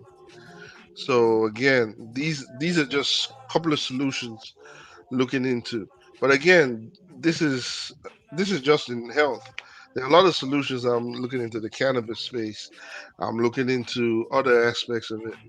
Again, the goal is to again AI. There are a lot of solutions AI can produce. The goal now is just to know how to do it. And writing code is not difficult. The problem is finding a way to solve those problems. Knowing this is a problem, linking a solution to that problem. And the code, you can write the code, you can talk to people, but the problem is there's a problem. What kind of solutions can I provide to the problem? And this is where AI comes in. This is how you start thinking. If you start understanding what machine learning, deep learning, reinforcement learning, deep reinforcement learning, this is AI. So when people talk of AI, they don't have the clue of what this. But I know what AI is. I work with it on a daily basis. Yeah, I got you. This Yeah, is AI. yeah. So again, AI is going to be ever invasive in 2021. It's going to be more invasive. It's going to be more profitable. There's a lot of money being made in AI. If you want to start a tech company, most tech companies right now are AI based. Most tech company startups are AI based. If you want, Question. sure, Oh, yeah, yeah. Sorry to interrupt. Yeah, I just have a quick question, man. Engineer Kennedy, is that your name, right? yeah. Yeah, okay, cool. Yeah, yeah. Anyway, yeah, I'm Zargon, man. Uh, what's it called? My question for you is, like, in terms of like, the AI stuff, I hear what you're saying. In terms of the implementation of AI, like, if you're a regular person, how would you use AI? If you're a regular person, for instance, you were trying to fabricate something, how is there an AI system or program available for you to utilize that would help you doing that's affordable for the average person to use? Um, see, the pretend average person, I don't think AI is adaptable to everybody. It's either you know how to use, either you create, or you're the individual who you're going to use it. But again, if you have an idea, yes, there are platforms that can help you. Like there was a platform called No Code that can help you with AI systems. Yes, they are. I But see. I again, see. I see. I see. they are. They're called No Code, but they are platforms that help you with AI systems. But as to go forward, there are lots and lots and lots of again. 2021 is going to be jobs for AI and blockchain. A lot and lot of jobs for AI and blockchain. If you wanna if again, I've seen jobs worth 150 to $200,000 a year for AI and AI machine learning, AI deep learning, blockchain developers. They pay a lot of money because again, there are really few AI people who know how to basically code or do these AI stuff itself. I have a question for you, sir. I have a question for you, sir. No, for a person, for instance, if you're a person who does a coding language such as like Linux, okay, and you just Linux is perfect if for you're a AI. person, I understand that, yes, but what I'm asking you is this: for instance, I'm just not beginning to learn Linux, so Okay. how long would it take for me to become relatively competent to be able to utilize it in some sort of AI capacity? That's the question, man. How it comes in terms of again, it depends on you. For me, I'm just saying ballpark, yeah.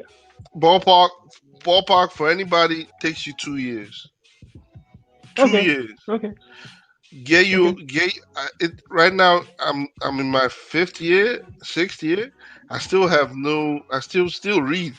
I'm still looking at reinforcement learning, Markov chain, and all that. I'm still doing a lot.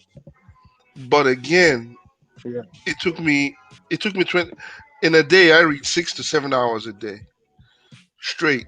Right. That's after work. I come in, deal with family, they read 6 to 7 hours straight up. Take books on deep learning, machine learning, reinforcement learning. 6 hours a day straight up. I do research papers. I look at research papers on every object detection algorithm that's out there, from YOLO to every object. I spend 7 hours a day reading, researching, coming my own solution, writing up, coding. 7 hours a day, and I'm still not the best of the best.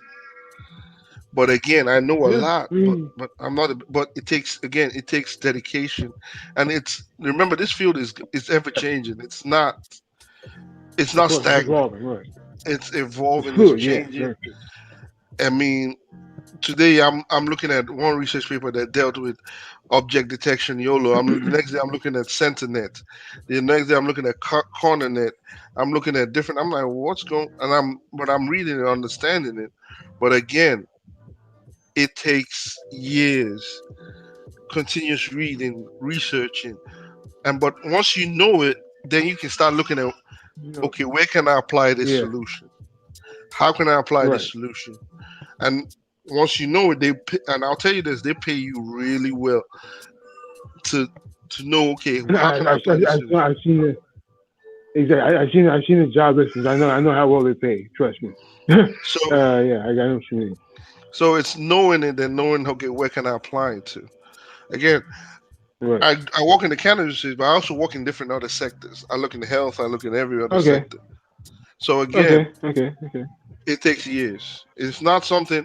If someone tells you it takes you 3, 4 months, 6 months, he doesn't know what he or she's talking about. Yes, this is why I'm asking the question. See, this is why I asked the question. For instance, let me tell you why I would implement AI at all for my own purposes. I'm a designer. I design things. I make things up like just different kind of things people utilize. Objects, product design, basically. And basically, where I would try to utilize AI in terms of 3D modeling and things of that nature. You understand? 3D modeling and adjustment. You understand? Yeah. So I'm trying. Pardon? I know. I understand. Yes. I know. Oh yeah. So that's my particular angle regarding AI.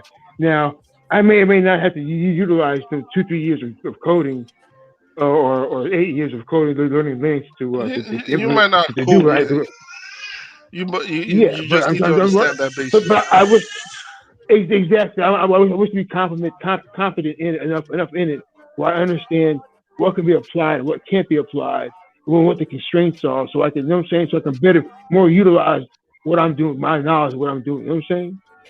That's I understand. So I understand. Like, for instance, now you say you do 3D modeling. Automatically, I know you're not going through machine learning. Automatically, I know you're going either deep learning, and I know you're not going to use there's only one equation that you can use: convolutionary neural network. That's automatic. This is where you're gonna go. Automatic. If you're not going that way, it's called what? Huh? It's called what? Would you say again? What's it called again? I said automatically. I already know. You already told me 3D, so automatically I already know to eliminate. You're not going to use machine learning. You're going to use deep learning algorithms, and automatically I already know what algorithm you're going to use. It's called convolutionary neural network. It's called CNN. Okay, I'm Automatically, gonna write that down. 1 second. Evolutionary. How do you spell that? it's convolution. Just write CNN. It's called CNN. Okay. I already know you're going to use CNN, and automatically I already know if you want, either you're going to use CNN and build upon that CNN by adding all the aspects. So that's already, when you told me 3D, I already know what algorithm and where you're going to go and what you're going to do. So this takes years to understand and understand and what to do. So again, it's yeah. I don't mean to cut you off, but could you give a brief explanation of the difference between deep learning and machine learning for the audience? And I can you kind of keep it that'd be great. at a low level. That'd be great. Oh Jesus. Good idea. Okay. Good idea. I'm gonna give you a quick lesson. Okay. Machine learning and deep learning are two different. They're the same, but two different trees. The same, but two different. So, for instance, if most companies just stick with machine learning, and machine learning is grabbing data and using data to make a prediction. Or so, for instance, if you're a Netflix user, and I want to know what movies you're more interested in, I use machine learning to take your data and then run it through a classification algorithm and know, okay, this is the kind of movies you like watching. And I say, okay, go for these. Then I say, okay, present 90% of the time, present this individual this kind of movies, and 90% of the time, this might work, predictable. But if it doesn't work, I take the data from what I get and feed it to my algorithm, and says, okay, he doesn't like this. Okay, let's figure it out. So machine learning is more. It's the first stage of AI. So that's machine learning. That's the first stage, and there are mostly three groups of algorithms in there, either in regression, in classification, or in clustering. So those are the main. This machine learning. So machine learning, most all your companies will only stick to machine learning because right now they don't know what to do about machine learning. Now the next step is deep learning. Now deep learning is where most of your automated cars are located into. So, for instance, if I wanted to teach my car, all the automated car to drive on its own, they use what we call a neural network. That's the base. That's the backbone of deep learning. Neural networks. It's like the brain. How neurons send information to the brain. So we build a neural network. So, for instance, if I want to identify complex design, right? If I want to identify complex design, let me give you an instance. If I want to identify complex design, it's picture, right? So most likely, most deep learning is pictorial, pictures, and all that. So if I want to, or classification. So if I want to identify complex design anywhere, I want to track complex design, his movement anywhere. So what I do is I take his picture from YouTube. If I have his picture on YouTube, I run it through a deep learning algorithm, convolutionary neural network, and that neural network identifies him as complex design. That algorithm is already saying this is complex design. Anywhere you see him, it rings that this is complex design. Any picture, any YouTube, anything, this is complex design. So if I have that algorithm and I put it maybe 30 meters away from where he lives, in maybe ATMs or somewhere, and each time he passes that ATM, that algorithm recognizes complex design, says this is complex design. So basically, facial recognition, all the facial recognition, all that is deep learning. Or your cars automation, that is deep learning. That is what deep learning is. Machine learning is different from deep learning. Deep learning recognizes facial features, recognizes your voice. If I want to run a um, voice recognition, that's deep learning. Siri, Siri, you know Siri, right? Right, Siri. Hello, Yeah. Yeah. Siri is deep learning. That's deep learning. All that object detection, voice recognition, all that is deep learning. Machine learning is different. Machine learning is I want to know patterns. I want to know from your data. How can I basically find out for instance, financial recognition? If you have unusual spending, they use past history, and you have unusual spending. That is machine learning because it's going to pop up and say, "Hey, this guy spends unusually." That's machine learning. So it's taking quantifiable data and running it through an algorithm and using that algorithm. But deep learning is using facial recognition, voice recognition, Siri, all that. So it's different from deep learning to machine learning. Deep learning utilizes neural networks. Machine learning doesn't. Deep learning is used in automated automation of robots and all that, and that is deep learning. There's another aspect again. There are actually three. There's another aspect called reinforcement learning. That is basically where you let the robot teach itself through called Markov's design principle, where it's a reward system. So, for instance, if you want to teach your dog how to sit, you give him a reward when he sits. If he doesn't sit, you punish it. So that's the way you do for reinforcement learning. So there are three aspects: machine learning, deep learning, and reinforcement learning. And each aspect is as complex as it gets. Machine learning is the easiest. Deep learning is difficult. Reinforcement learning is really difficult. But all of them, they're all used currently in the field. Machine learning and deep learning specifically. Reinforcement learning is still experimental itself. So that's what it is. I hope I didn't get y'all lost. I was totally lost. No, I'm Uh, joking. I'm joking. I'm Yeah. back. but that's what it. That's good. I had a good description. But was that's good. what it is.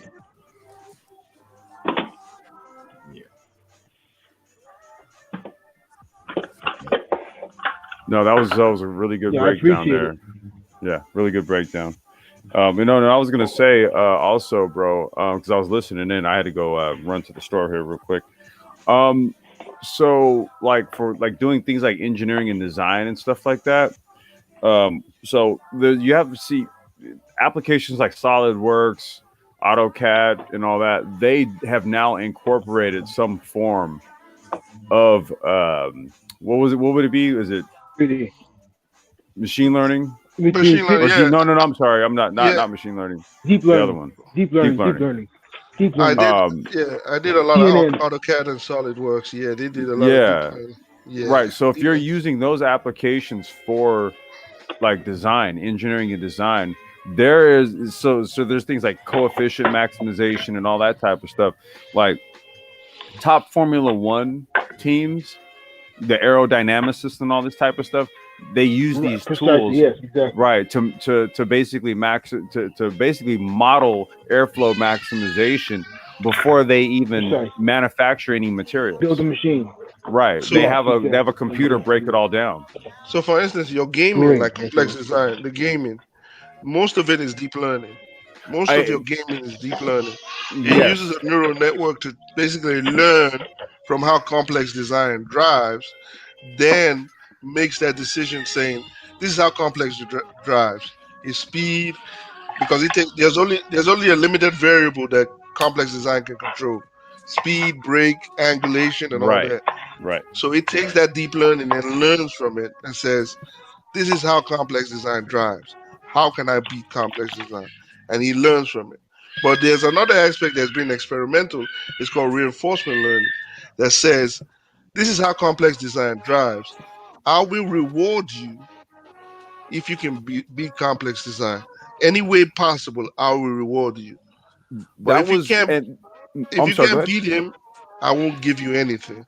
And So- that's the I think that in that early development game that I was talking about earlier today, where I was saying that there's a fundamental issue with the AI. Yeah. I want to see that. I want to say that. What is that It's called right there? Reinforcement learning. I think that's the issue with their AI right there. Because remember, what I was explaining was that if I get ahead of it, dude, that reinforcement learning algorithm is way too aggressive. They're like, dude, you guys need to tweak that because it's in a reward system. It's exactly. Like teaching a dog. That's why I was like, oh, that makes sense. It totally makes sense now. It's like teaching a dog how to sit. If you want to teach a dog how to sit, you give him a reward. So it's like the AI. If I want to teach the AI how to beat you, if he beats you correctly using different moves, good moves, I reward it. If he doesn't beat you, I withdraw the reward and say, nah, you did bad. So again, at that point, it's learning on its own that, hey, if I do this way, I can beat this and I get a reward. And that's reinforcement learning. That's highly experimental, but it's being used in games. And it was used in IBM Watson and all that.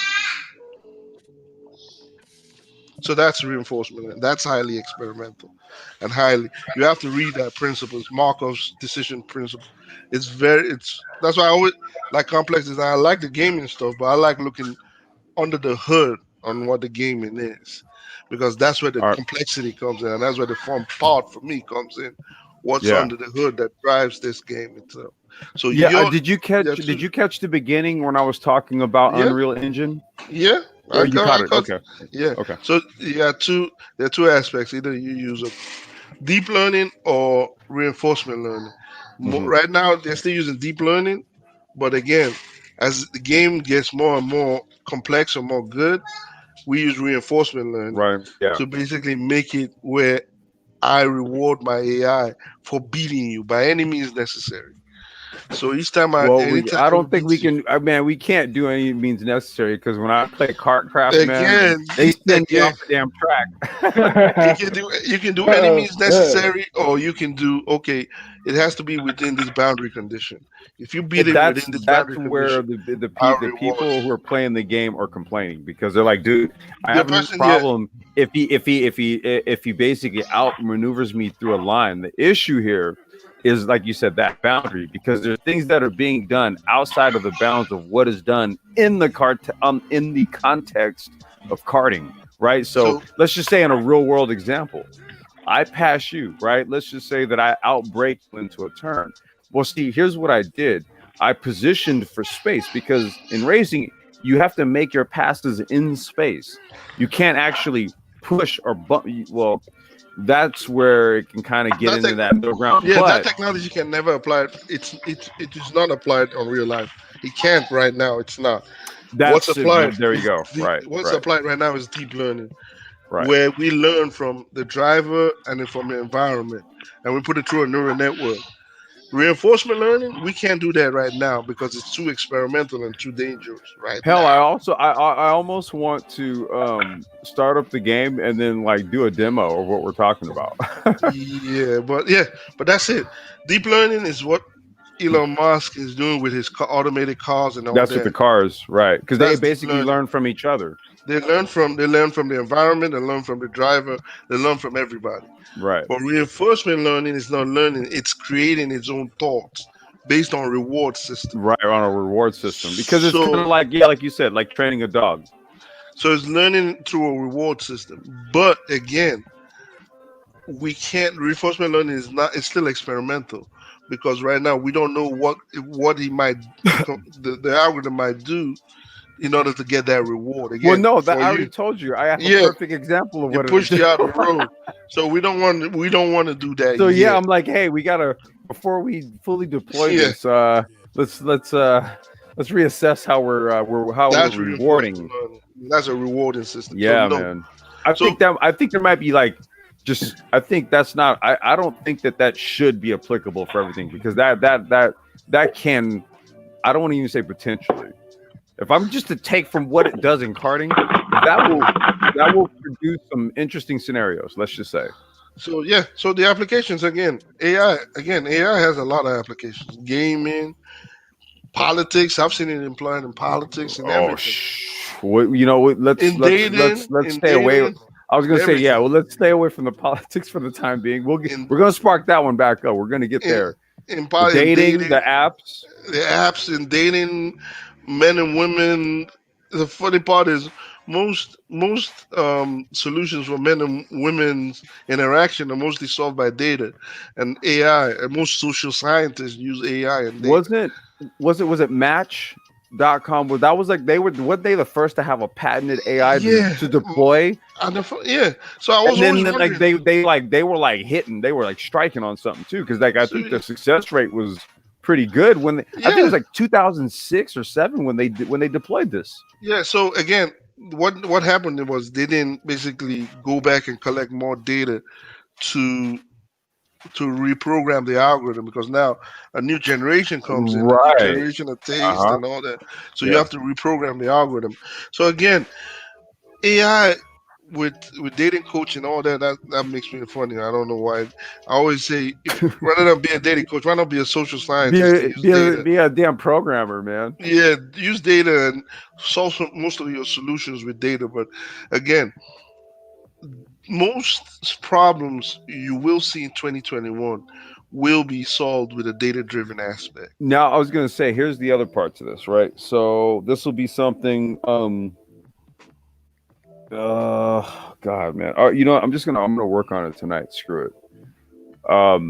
So I gotta get a lot of dockets together, because there really is a lot of things to cover, right? So like one of them, for example, let's step out of AI for a second, right? So literally just yesterday there was a CNBC news clip that popped up in my feed talking about how COVID-19 is responsible for the bike boom. Yeah. Okay. Now I have a good friend of mine who was trying to get a cart for his son, who manages a bike shop out here in town.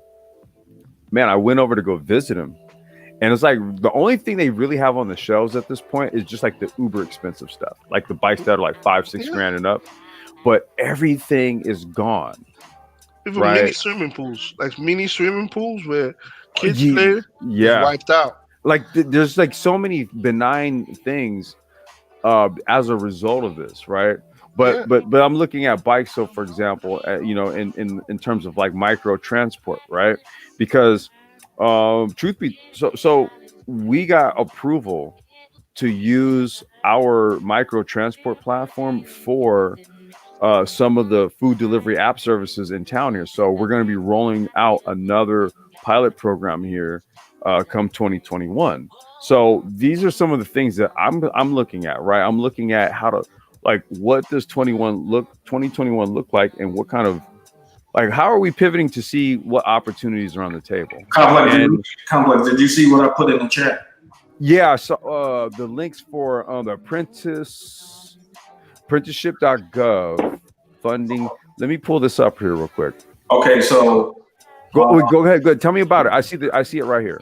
Okay. Wait. Actually, wait. I see apprenticeship.gov, grants.gov. Let's see job find. Okay, wait. You put a few links in there. Hold on, let me read them off. Yeah, let me read this. Go ahead. Okay, so when you go onto the Department of Labor's website, I got to this particular section called apprenticeship.gov. There's one particular section called active grants and contracts, lists a few that they're giving money to certain type of avenues to address the skills deficit. So you have industry intermediaries to expand registered apprenticeship programs, women in apprenticeship and non-traditional occupations, technical assistance grant program. You have youth apprenticeship readiness grant. You have building state capacity to expand apprenticeship through innovation. And then you have this apprenticeship closing the skills gap. Now I'm just going to read this one, just a little slight part on this one section called apprenticeship closing the skills gap. It says that the primary goal of this grant program is to increase apprenticeship opportunities for all Americans by accelerating the expansion of apprenticeship to industry sectors and occupations that have not traditionally deployed apprenticeship for building a skilled workforce, such as advanced manufacturing, cybersecurity, artificial intelligence, and healthcare, and by promoting the large-scale expansion of apprenticeship across the nation to a range of employers, including small and medium-sized employers. It goes on to say,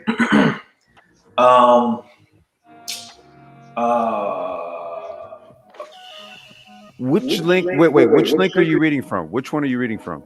I'll put it in there again. Oh, okay. I'm gonna pull that up.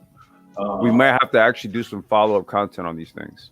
That was very, very interesting what you just said, dude. I appreciate you for dropping that in there. Yeah, no doubt. That's great info. Great info. Yeah, man. It said grantees will increase the number and types of workers participating as Hey, real quick, brother. Can you mute up just for a second? Oh, sorry about that. No problem.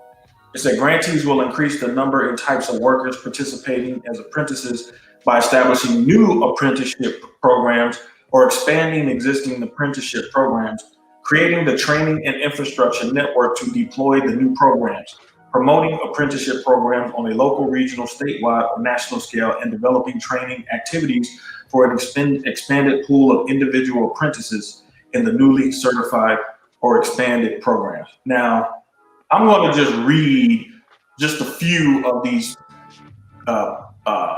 organizations and companies who have actually been able to get some of this grant money.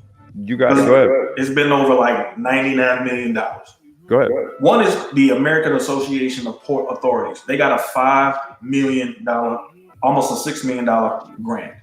The American Federation of Labor, they got a $6 million award. Wait, the American Federation of Labor, is that more of like a, what is that, like a, what is it? I'm trying to think what kind of company that sounds like.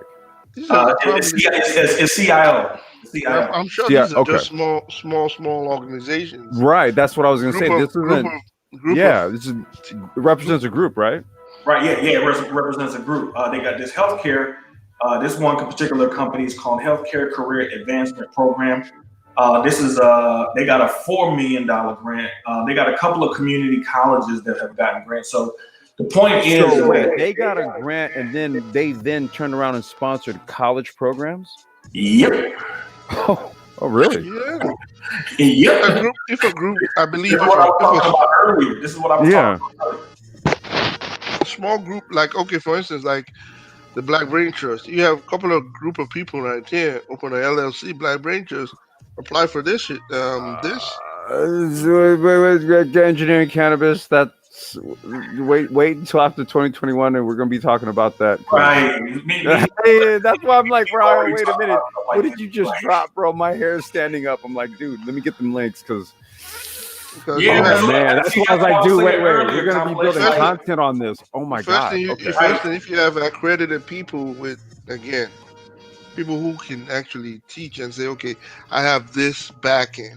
I can teach. I have years of experience. I have this. You know, it's the engineering campus. Check this out. So there's been something, let's just say dialogue was happening since maybe earlier this year, right? And right before COVID, dude, like there was just some stuff. We actually have a structure in place, and then some stuff happened, right? But there's some people in some key places here and abroad, right? Mm-hmm. Now I'm like, dude, this is making sense, right? Oh man, this is sounding really good. This is sounding good. I was talking about earlier about as far as like the nonprofit sector being and you already have a platform with history in it, so yeah, it's easy to. That's what I mean. This is sounding really good. Okay. Yeah. Gives us something in this sector specifically to aim for, right? Right. Instead of manifest some shit. 2020, right? Conversations about it doesn't matter that if you don't have the ability to produce resources, male and female relationships ain't gonna happen anyway because you're gonna be dead because you're gonna start to death. So damn. You know what I'm saying? Like it don't matter. You gotta produce. You gotta produce. It doesn't matter if we was in our primitive stages when women were picking berries off trees. You're gonna have to produce some resources, man. It's just the way it is. The space has now been solely convoluted with that same talking point. How female act. Don't get me wrong. I look at it and I laugh and say, no, it's not how it is. Life is not You can't keep dwelling on one subject on the female. But when we all catching L's, the demographic says we catching it. Not they don't say black women are catching it. They say we are catching it. So again, why are we focusing on? It's like we are excluding ourselves from what everybody's saying. The African American group is catching it. So we excluding ourselves, men and women. We're still gonna be catching it. I know, but So the problem here is this, dude. They're catching the L's, and then when you throw them the solution, they catch it and then throw that back. Throw it back, right. again, That's the goddamn problem. I'm gonna say this, and remember the period of Martin Luther King and all that, when they never had problems with women issues. They always tabled women issues as these are what we'll deal with later. They dealt with bigger issues. They dealt with inequality. They dealt with being beaten.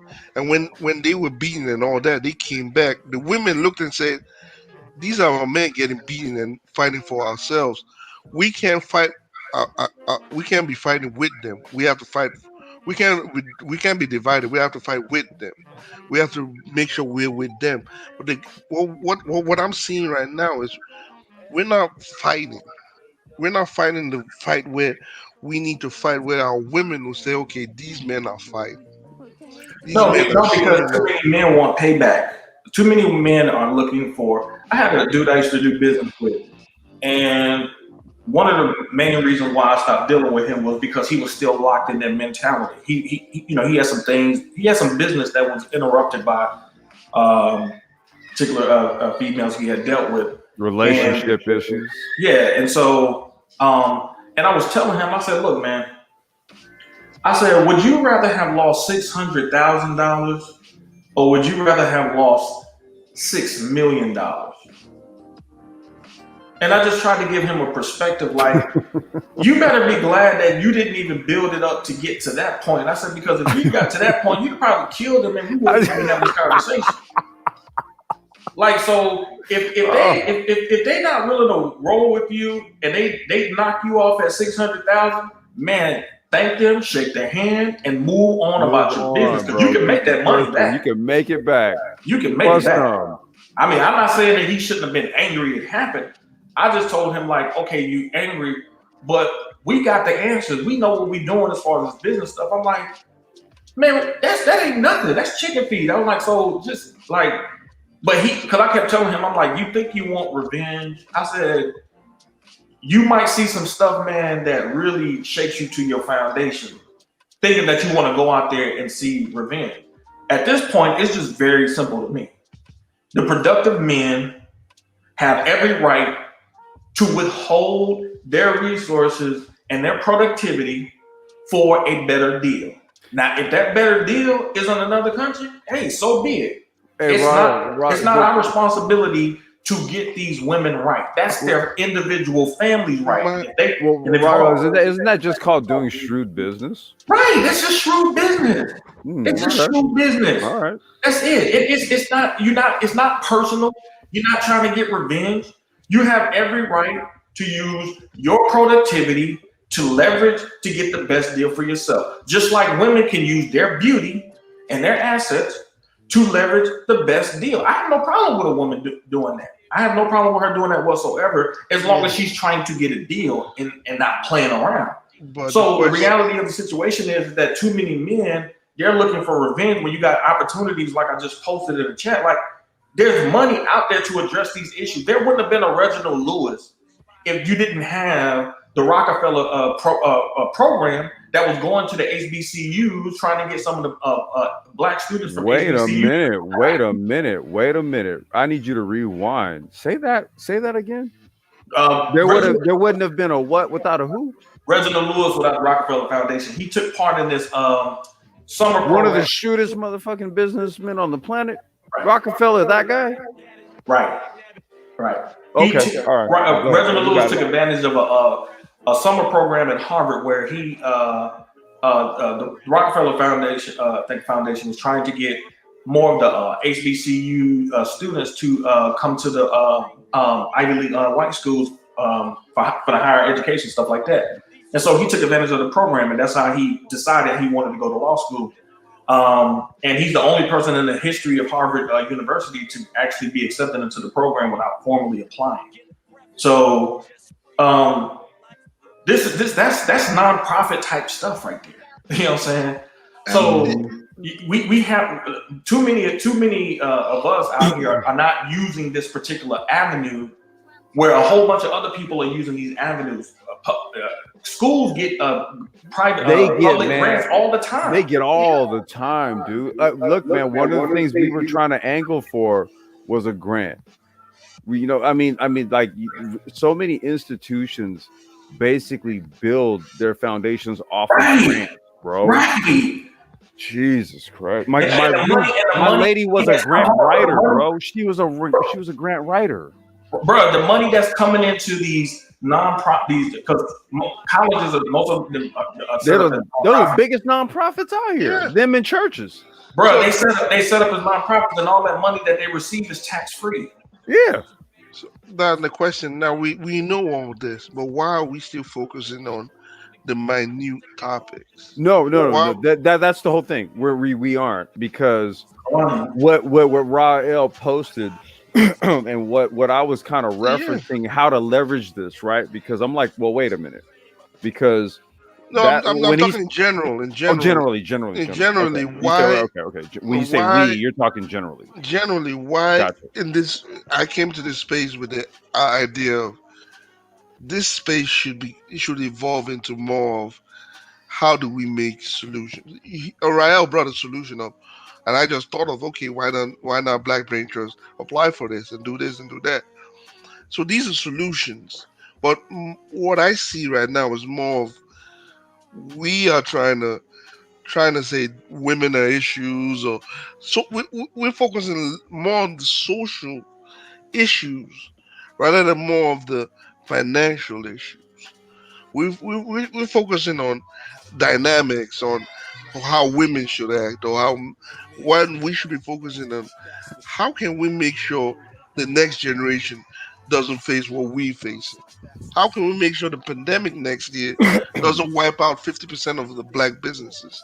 How do we make sure when the next pandemic comes in, we're properly prepared? Well, Black people have to want it themselves too. See, you can't want for people what they don't want for themselves individually. So next year, do you know how bad it's going to be next year? Hold on. Let me say this. No, do you know how bad it's going to be? Hold on. No, Rob, go ahead, Rob. You got it. Yeah, go ahead. Booker T. Washington has something called the National Negro Business League.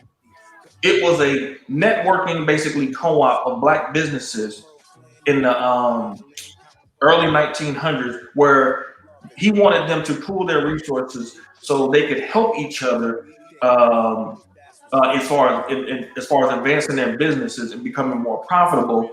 He had things like merchants associations. We've already shown the capability of doing these things. The problem is that Black people collectively have become a government-oriented people. And when I say that, they think that whatever personal problem that they have, the government has the answer for it. And that's completely false. We have seen plenty of politicians who are dumb, who are stupid, who do stupid crap all the time. And if you think that these types of people are going to solve, I don't care who's in office. If you don't want to go to school and learn something, they ain't going to solve your problems. They ain't going to solve your problems. They're not going to solve your problems. So the reality of the situation is that I would rather put my money with, on nonprofits, just for the simple fact they have much more freedom to have different ideas to address problems. So you got when you're talking about government, they're locked into certain laws and stuff like that. In the private sector, you got much more wiggle room to operate in. So wait. Say that again, man. Say that again. You got in the private sector, you got much more wiggle room to try different stuff out, basically. So like there's plenty of spaces for us to exist in which the very thing the Black Brain Trust has been talking about. Because I said this to you before, Complex. I said, man, y'all should be coming with a nonprofit or something. That was the thing, Ryle. Like, What? so let me just address that, because like that was that we was getting that in 2018, right? And it was like, well, here's what you got to do, man. You have to really take time to assess, like you got to take time to really think about like how real something like that can manifest out of a space like this. Right. Okay. And that really took a lot of time and analysis. You gotta understand something, man. And I gotta give my ultimate salute, respects, and shout outs to Mike V, because he really did push the needle to see like what this space was capable of comprehending, like what it was capable of accepting, right? And so then after we saw that, like I said, hiatus happened. We had to really kind of take a step back and think about this for a second. Now, how do we move forward? Because while all that was happening, you already know this. The brother took a trip to Africa. Right. Power move number one, right? Yep. And then, myself and Anti-Grav, we reached out to Mara, and then we went and got, like I said, we went literally like the first people in the United States with their product that got it hooked up to some US networks. Like, this is all out of the Brain Trust right about now. Okay. Yep. Right. So there were like proof of concepts and things that really have to be done before you jump the gun and start forming nonprofits. Right. But see, right about now, though, 2021, I don't know. That's why I wanted to have this conversation, because now's the time. That's why the information that's been dropped over these past few years is now on 24/7 stream. Go get at it. Right. Because it's streaming now. On top of that, we back at this right here. On top of this is 2021. So now we understand, and I'm looking at these resources that you drop. Now we see now the movement now is to go ahead and incorporate and make some shit pop off. Right. This is where we at. But again, there's no excuses. When you see resources like that at our disposal, the time for excuses is over. Well, 2021 basically, in cannabis, you go right ahead. 2021 basically says it's either now or never. Yeah, we're gonna catch hell in 2021.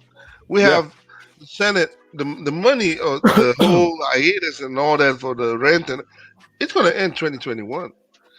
We're gonna have a lot of jobs gonna be lost, and a lot of companies are saying, why not automate these jobs? Why are we gonna have them back? A lot of unemployment is gonna happen. A lot of homelessness is gonna happen. We are gonna be catching it. It's not. We are gonna catch the brunt of it. Again, I say we. Don't get me wrong. I'm good. I got myself. I do what I do best. But again, I'm seeing outside. I'm looking. It's gonna get cold and bad, and people are gonna be hungry and tired and angry. It's not gonna be a nice. Guess what though? But you got it, Rod. Go ahead. I'm sorry. Go ahead. After we were all alive when the last recession hit in 07, 08. Right. Now, that was since I've been alive. That was one of the scariest times to be alive. Okay. Yep. When you start comparing times to like the Great Depression, it's pretty messed up. So when you look back at that time and since then, so that was 2007, 2008. So you're talking about 12 years later. Did collectively Black people change the way they thought? Nope. No, they didn't. It just evolved more. Even when when the economic environment is being compared to the Great Depression in the 30s, at the end of the day, we still seen the effery. We still have seen it. Still hasn't stopped chicks from being on Instagram and thought pics and all that. It hasn't stopped. So at the end of the day, it's going to take. We're gonna be locked in because of who we are as men. We're gonna get it done. The question is, for the rest of the people, are they gonna be inspired by what we do, or are they gonna party in BS? Now, if they party in BS, then they're gonna get zero in return because they're investing zero. That's how it works. That's math. You put zero in, you get zero. You get zero out. And you know what? And that's where dude, given what you provide for others to either take in and consider or reject, that's where I have to have the indifferent tone, right? Right. Because you have the option to take it or leave it, and I have to respect it because I got bigger fish to fry. Right. Same here. Right. Same here. Look, when I came off the pro-black stuff after my college years, and I got into business, I was thinking like, oh man, black people really, this is, I see why they didn't really roll with the pro-black stuff, because they ain't really nothing there for them like that. Okay. And when I got into business, I was thinking like, okay, well, here are the answers. And then throughout the subsequent years, I realized that the more I gave black people business information, the more they rejected it. I realized, man, a lot of black people don't want solutions, because solutions means you got to get to work now. You can't make excuses anymore. Now you have something that can solve a problem for you. Now you have to get to work. Just like I put in the chat earlier, that's a solution. Mm-hmm. So for all of these people that say, "Well, the system in America, this and that," no, these are solutions. Handing out money. The system handing out money. Right, they handing out money, grant money. You know what I'm saying? Don't get me wrong. 2021, I was considering just leaving this stuff and just focus on my cannabis and all AI and do it on my own and just say bump all this. I've tried. I did this a year, 2 years. I put out information. Nobody cares. I was like, man, 2021, I'm on my own. I'm going to go do some of my stuff on my own and peace out. But again, I saw what's going to happen. I'm like, should I? Is it worth it? Is it worth it to continue content? Is it worth it to come in and explain what is coming? Is it worth it? Because what I see is people not taking it serious. People not looking at this and saying this is a viable solution. I come in and explain how the cannabis culture or the cannabis industry is evolving and how you need to jump into it. Also, how you can jump into using AI and all that. But again, you see that it goes on deaf ears. I'm like, okay, is it because I'm in this space? Or yeah, no, engineering cannabis is two things, because you're in this space and because two, here's what you're dealing with. You see, you're still what we've done is this. We know the science on this. This is medicine. And now we're talking about using technology to best utilize probably one of the most innovative agricultural products, right? To address so many different aspects of what people are dealing with in terms of the ailments, right? And what it's going to utilize, and I don't know how many hours we spent talking about this. What it's going to need is going to need technology to break this thing down molecularly. Right. Well, let me say this too. And this is something that I have preached about. It's something that a lot of black men are very uncomfortable with viewing themselves as, but we're going to have to learn how to be comfortable being in elite skin. There you go. Speak on it. Because one thing you don't want to do to yourself is frustrate yourself based on other people's own personal failure. Like when I was in school and getting A's and I seen other black people getting D's and F's, it didn't bother me. It didn't, because I did what was necessary to get the A. I studied. But the problem is for the cannabis, like the cannabis industry, if I don't use it, I know somewhere to come in and basically utilize our people for that profit. So I'm saying, why not we use it for our own profit? Why not you do it? I can. That's the problem. I don't want to do it on my own. I don't want to do it on my own. I want people to go. I can't do everything. I can't open a drink. I can't do everything. No, I can't do it on Rob got it. You know. I'll help you, man. I'll help you. Cannabis, I'll help you, man. I can't do everything. I'll join you. I'll help you out. I'll help you out. And cannabis, I feel your pain, bro, because I be saying the same damn thing. I can't do it. I feel you. But I can open a tech company and open a And this, alcohol and the security, Yeah, and the shut banking, up. and I'm going for I've that. been there. Hold on, I've been there too.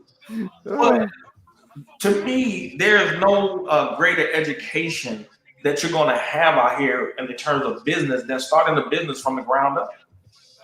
There's nothing that you can do to simulate that experience. I agree, but you want people to do it too. That's the problem. I want people to come in and say, "This is possible. This is viable. I can do. I can be in the leading. I can come in and be the forefront runner of this business." That is what I'm promoting. Right, you know what, Rod? say- You know what? Let me say something Warren Buffett I said. can say, "Fuck it all. I'm gone. I go to my own." Let me get, because I'm gonna speak to that because I've been Go there ahead. too. All right, okay, go ahead. Warren Buffett said it never ceases to amaze him how he could show somebody a surefire way to get money. Right. Because a lot of him investing in bond and all that type of stuff. He said he could show them where they can literally make money. They're gonna make it if they do it, and how people would absolutely have no interest in doing it whatsoever. So you see your mind, and that's why I say you have to be comfortable being elite. The truth of the matter is, the less people in it, the more money it is. More money for you. So, I mean, at the end of the day, like, trust me, I've been there. You think I've gotten any financial support from any of my relatives in my journey? No, I haven't. Not at all. But guess what, though? When I really bang and really get that real elite money, I'm going to enjoy all that money. And ain't nobody going to be able to shame me out of the people that I'm related to and say, well, you're supposed to look out for your family. I'm like, did you look out for me when I needed some investment? No, you didn't. So it ain't going to be no guilt shaming. So, and there should be no guilt in you for making all that money when you make it, because you see the opportunity and you're pouncing on it because you have an elite mentality. And you have to understand, but being elite means being exclusive. It ain't gonna be that many people. But the problem is you can't be eating and everybody else gonna be like empty plate. Yes, you you want can. people to eat. I mean, I want people to eat too. I mean, look. Ideal scenario, right? Ideal scenario. That's what we want. Realism says what Ra's saying, because why do we have an elite today? Why do we have a financial elite and a corporate elite and a social elite? Why do we have that today? Well, no, I'm just saying. So here's what we have to do. We have to try to balance, like, what and so engineer Cam, this is what I was saying earlier, right? Do we then do people like us then utilize the things and the tools that we're talking about to solve that problem, only to then enrich ourselves, to then only become the fucking elite that Ross talking about? It's a conundrum. It's a conundrum, fine. But again, as I said, I started engineering cannabis and all that basically to bring that information out. I know, because your content is really talking about the technical. I'm subbed. I don't know if anybody else follows your shit, but you break down all the you break down the technical details of your shit. I have a question. Can you hear me? Sure. Hey, Black Torch, what's going on, brother? What's up, man? I was trying to get a hold of you, man. Yeah, man. Well, we're back. We're back, man. It's been a fight, man. It's been a fight, man. No worries, dude. Because I've had like some other stuff going on, man. Like, just real quick, I had some like family members that came down with COVID, man, and were really close to death. Oh, okay. And I had some other things, in addition to just a myriad of other things. But here's the thing. We kind of got things sorted out in a way where I don't know if you know, while we're doing this, dude, there's also a 24/7 archive live stream going on right now. I saw that. I saw that. So we've got like some software on the back end doing some things. Dude, that's really what's been going on. We were really trying to like just do some things in the back end with this platform, man, so we can kind of go to the level we're talking about here right now, like what 2021 needs to be about, what we're using this for, and all the so for example, everything that we're talking about in terms of technology and the politics, understanding how it all relates to things like business. Okay, now it has to be kind of like application because we were kind of forecasting 2021. And so I just wanted to preface like what this conversation is about. You know, you coming in. I mean, what you got, man? Okay, my question to engineering cannabis is you're working on the technical part. I think what we need is a skills match of what you need in your industry that can help you, and we can say, okay, these are the areas like that need to be filled that can help you or help other people because everybody can't do the technical things. Yeah, You got to have some. Go ahead. but the question is, it's not that. It's the question is, are people interested? Well, I hate to use this cliche, but until you build it, we never know if they're going to come. And then I live in New York, so New Jersey just passed decriminalization of it, Yeah, and so I'm actually I can't but it's believe I'm already been saying it. built. It's being built around No, everybody. I know, but I'm actually, but see, I live in New York. I have to move to Jersey to take advantage of it. I can't be in New York.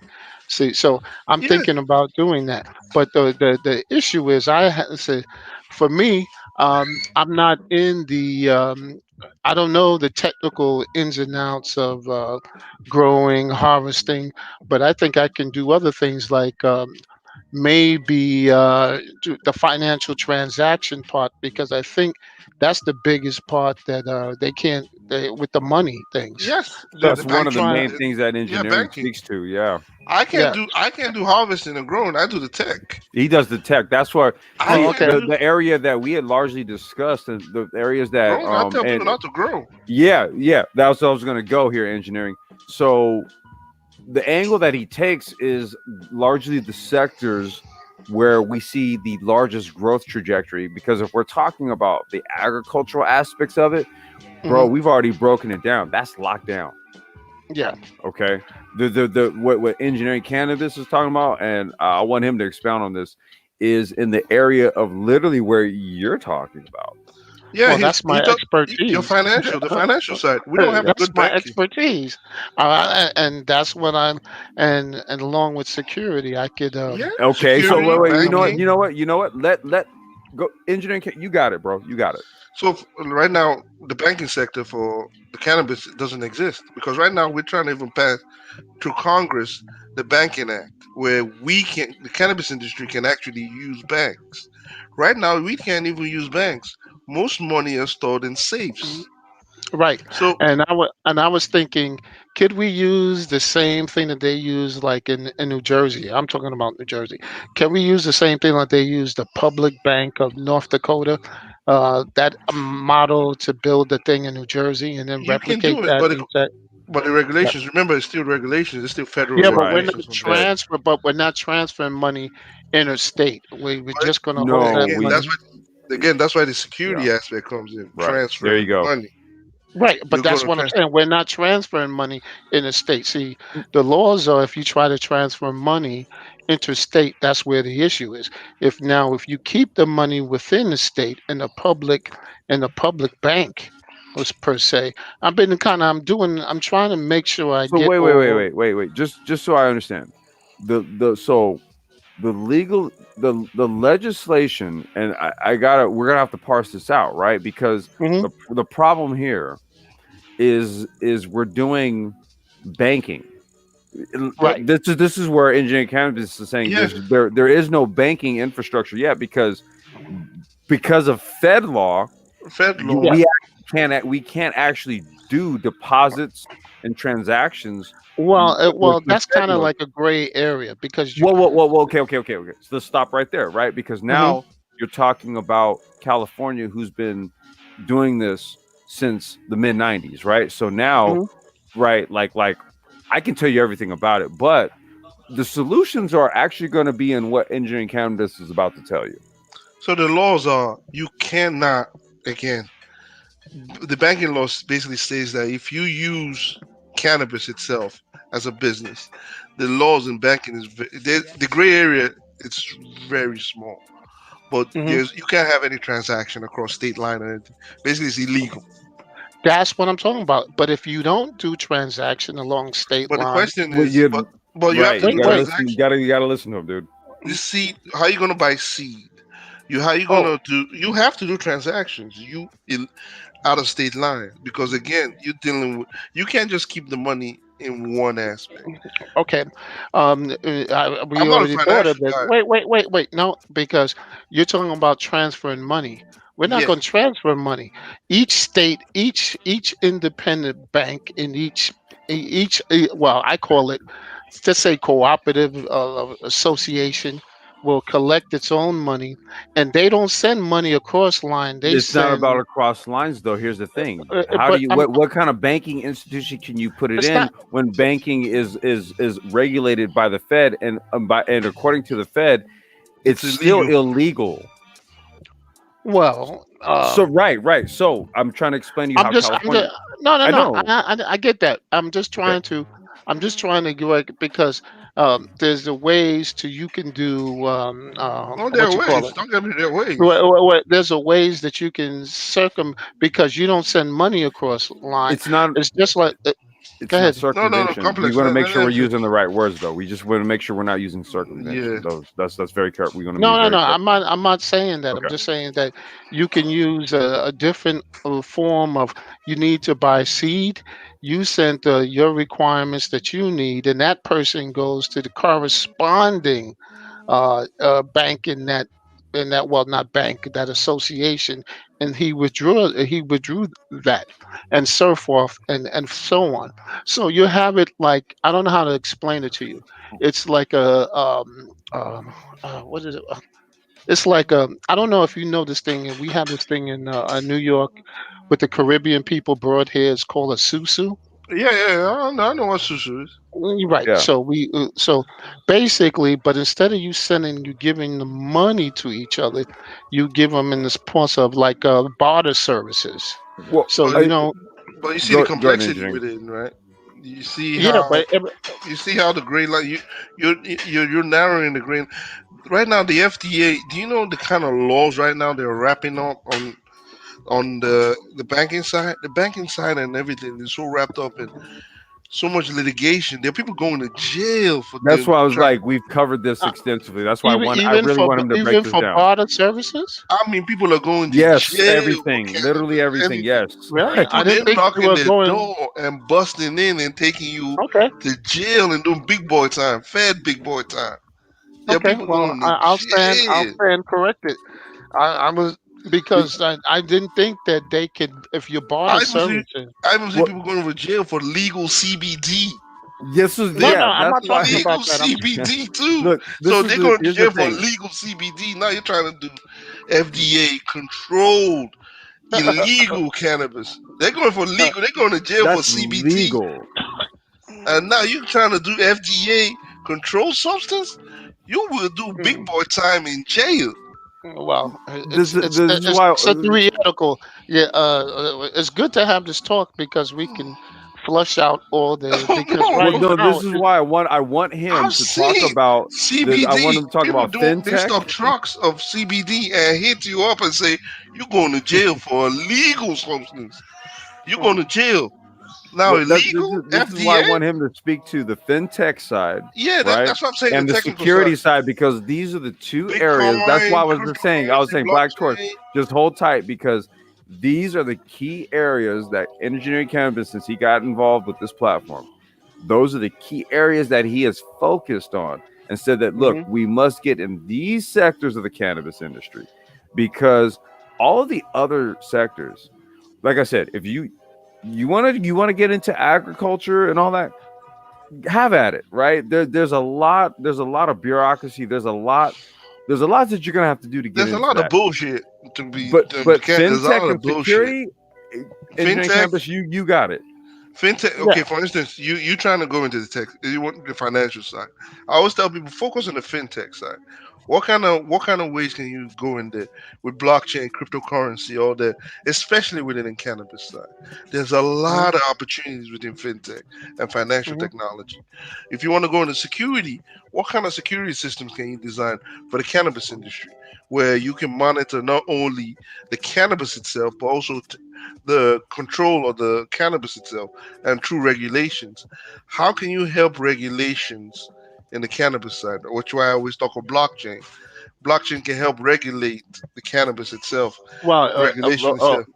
well, blockchain can help you, They what you say, monitor and track the system, track the but system. it No, can, it but it also helps with regulations. Remember, you're trying to regulate a compound that's going to be transferred from one place to the other. There you go. So yeah. if you can monitor that transfer and also at the same time have a way, for instance, if you go into a retail store and I say, okay, how can you assure me that this cannabis has been the FDA?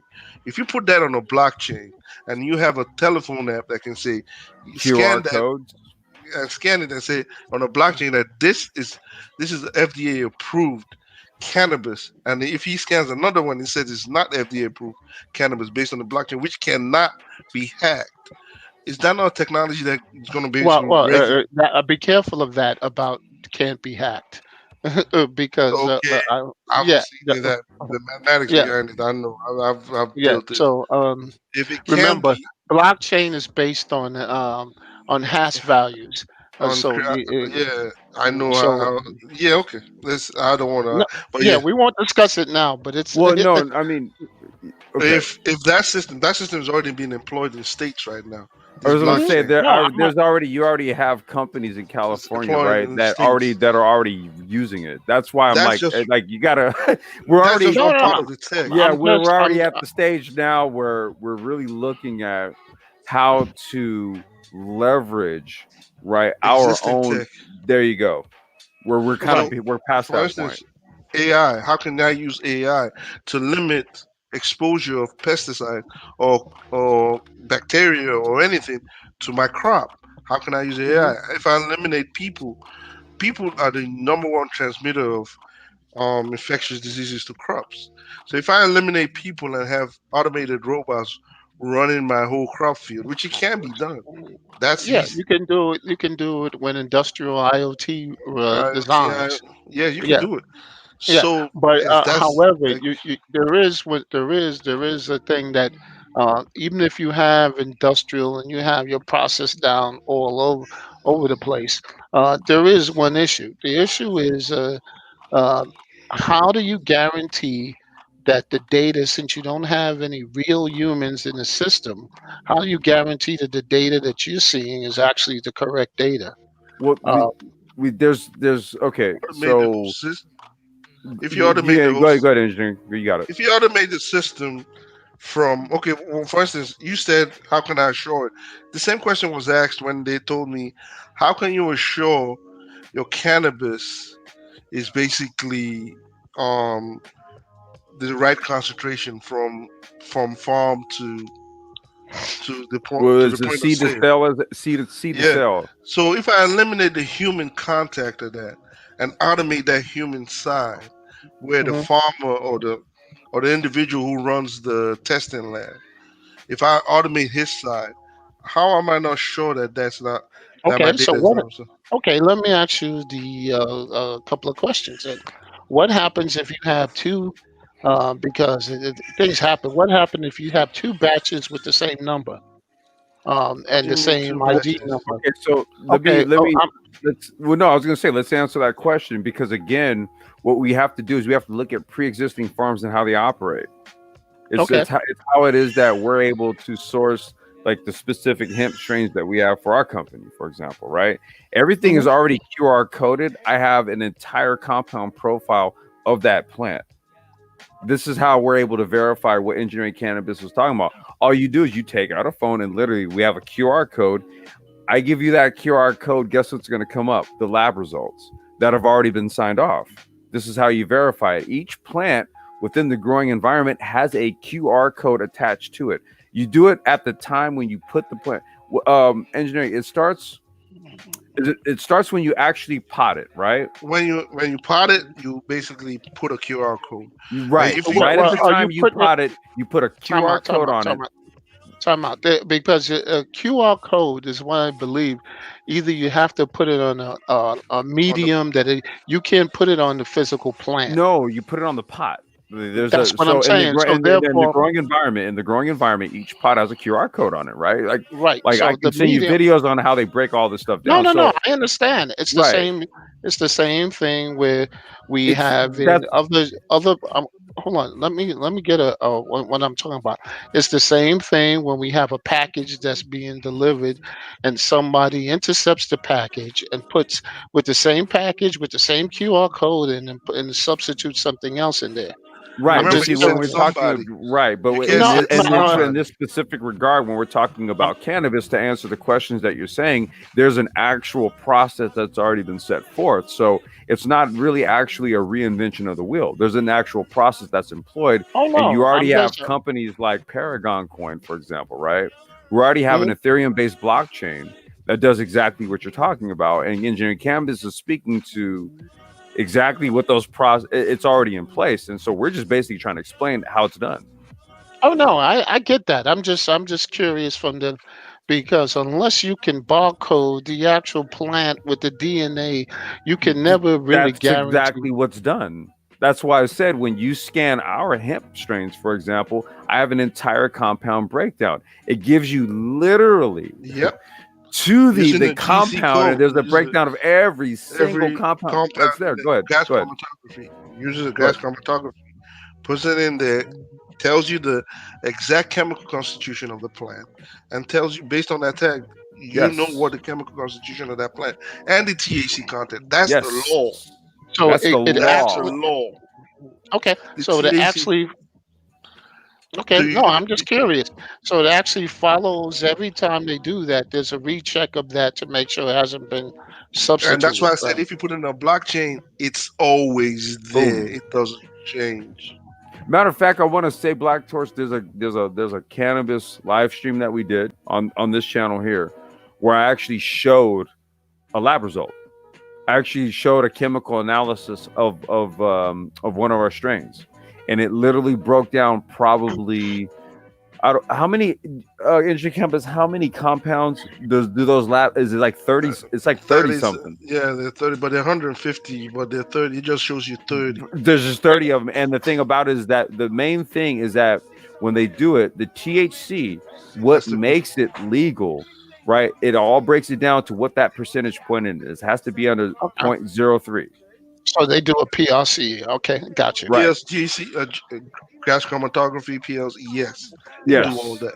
And then And all of that data is then encoded and it's put into a that blockchain. is And then the law. from that point, it's the process that engineering cannabis is talking about. Okay. So that is the law. So that's how you basically utilize again technology in cannabis. And again, Mhm. you this is what I'm saying. This is just one aspect of it. Just blockchain. There's AI. There's a lot of ways you can even use AI in security.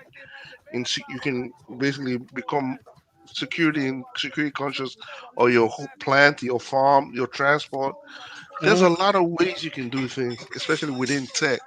I didn't tell you to grow it. I said leave Oh growing no, alone. Leave it, I'm yeah, not gonna. no, yes, what I'm saying. I'm We're not gonna saying the grow. money right about now Money is is not in the growing at this point. No, I a know that. supporting Yeah. aspect of it.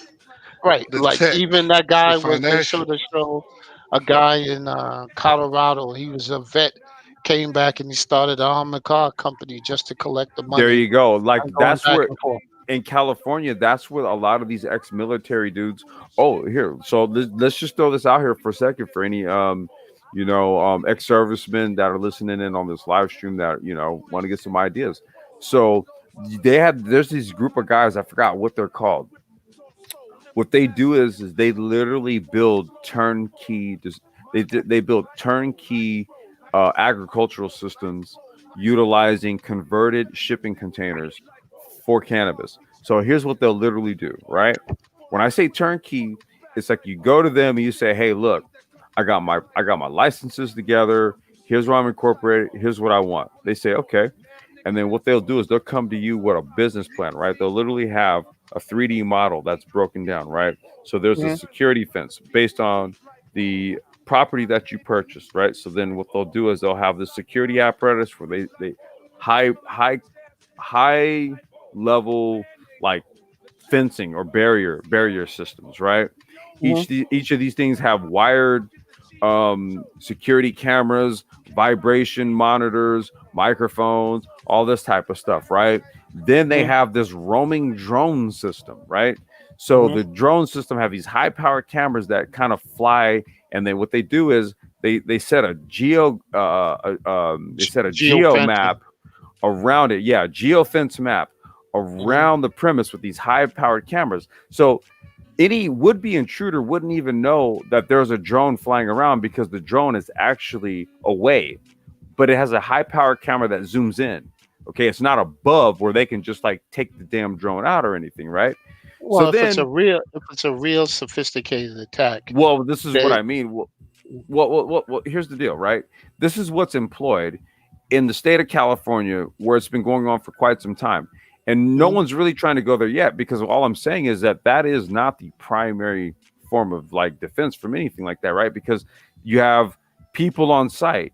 These are ex-military guys who became cannabis industry consultants. And what they do is they make these turnkey operations, and they employ military grade security as sort of like the basis for an operation that's basically high risk due to crime and theft and all that kind of stuff. But when you got military guys who understand a thing or two about like geo mapping, spacing cameras, and high powered cameras and all this kind of shit, you got dudes out in the deserts in California right now who run these kind of operations, and they got one or two guys working on site at any given moment out in the middle of nowhere, and nobody's touching this shit because it's damn near impenetrable based on the environment where it's operating. Okay. And this is what I mean. The level of sophistication in this industry, and it's not even like nationally legal yet.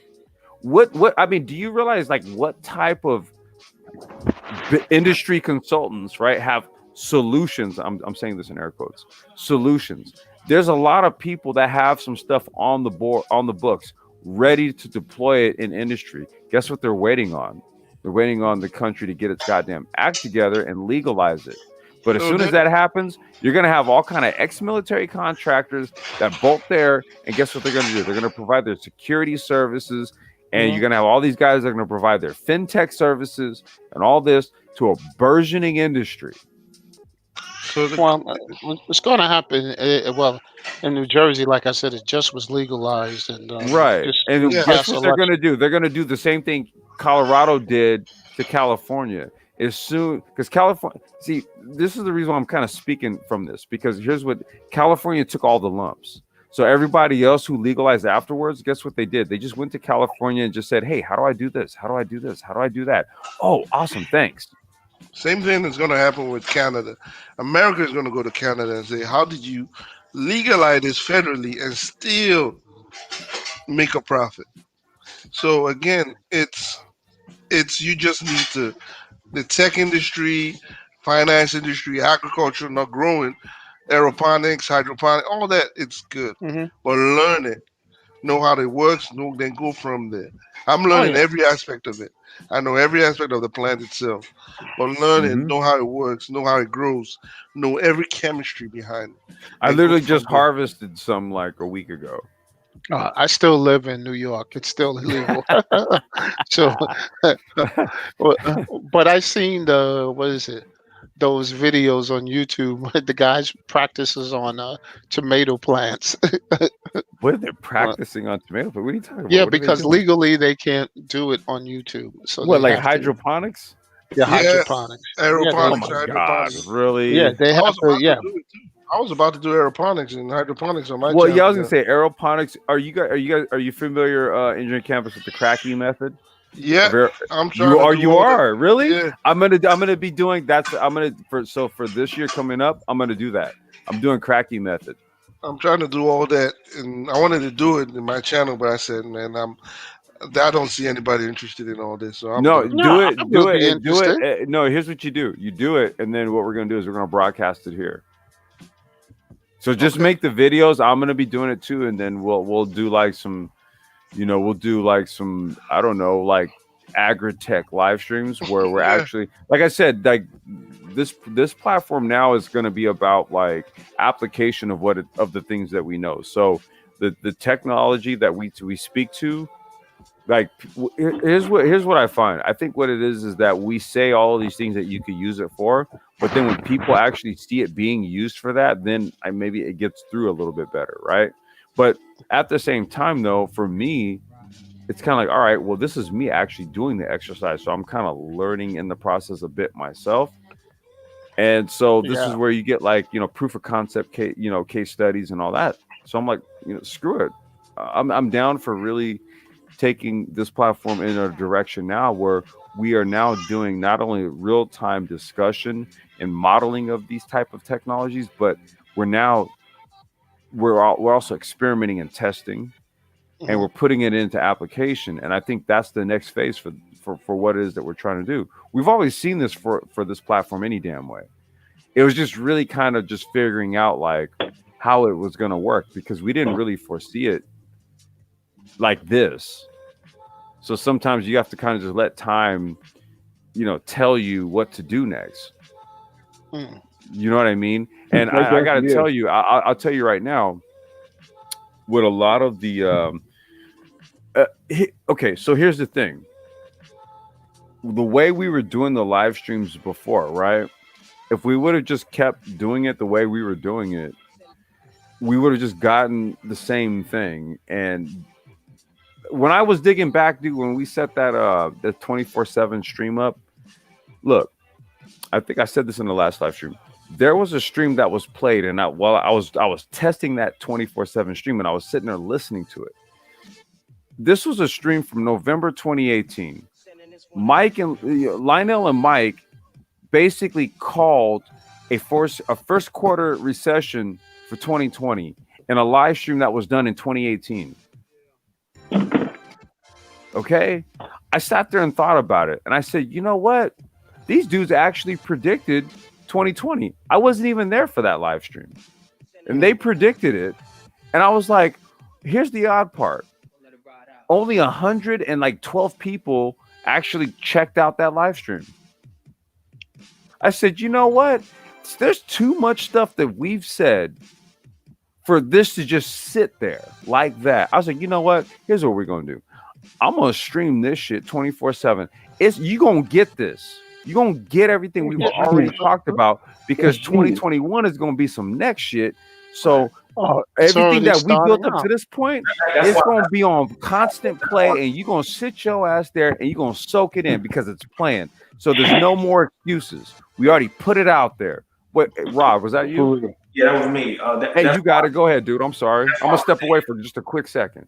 That's why I put the information that I put out earlier, because there needs to be a shift. And because there are only so many times that you can scream and emergencies here, and then it hits people. So now it's about the orientation that many of us know that needs to be taken. A lot of us are already taking that initiative by different things that we're doing in our own lives from a business standpoint. And then there are people who just want to have to make a choice at this point. When you have that information at your fingertips that I put out here, we have a lot. One thing that I've learned about the Manosphere, and this is one of the things that has really made me feel good, is the fact that I've seen enough intelligent brothers to know that any of the stereotypes that's been talked about Black men are just completely false. I have seen with my own eyes plenty competent men in these sectors.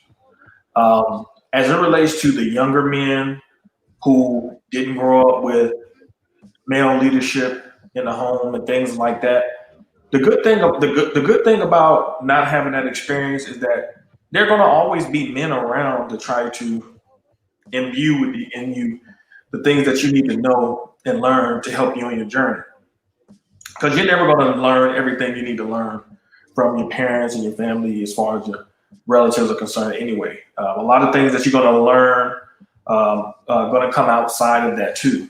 And so the thing that has made me feel good is to know that All these talking points about black men, being lazy. Do we have those types? Of course we do. We've seen them in these spaces.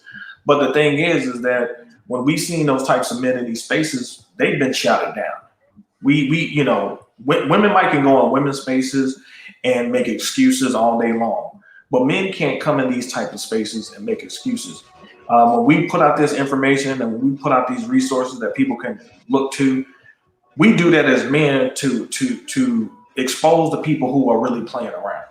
Because once we give you the sources, once we give you the material, because people like us, I don't just wake up with the knowledge. I go looking for the knowledge.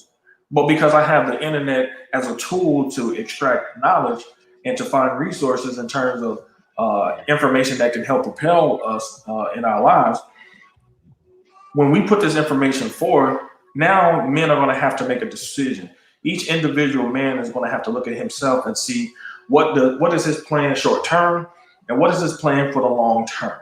Many of us have short-term plans, and we also have long-term plans that require a sophisticated way of taking information, taking data, channeling it properly so we can get the maximum return on our investment, which is our time, because that's something that we can't get back. So when we give this time to try to show black men, either our ages, I'm 42, or younger, we're doing that because the maximum return we want to see is men take the information and use it to be better, because the more better black men exist, the less excuses these women can make about not being cooperative and not settling in.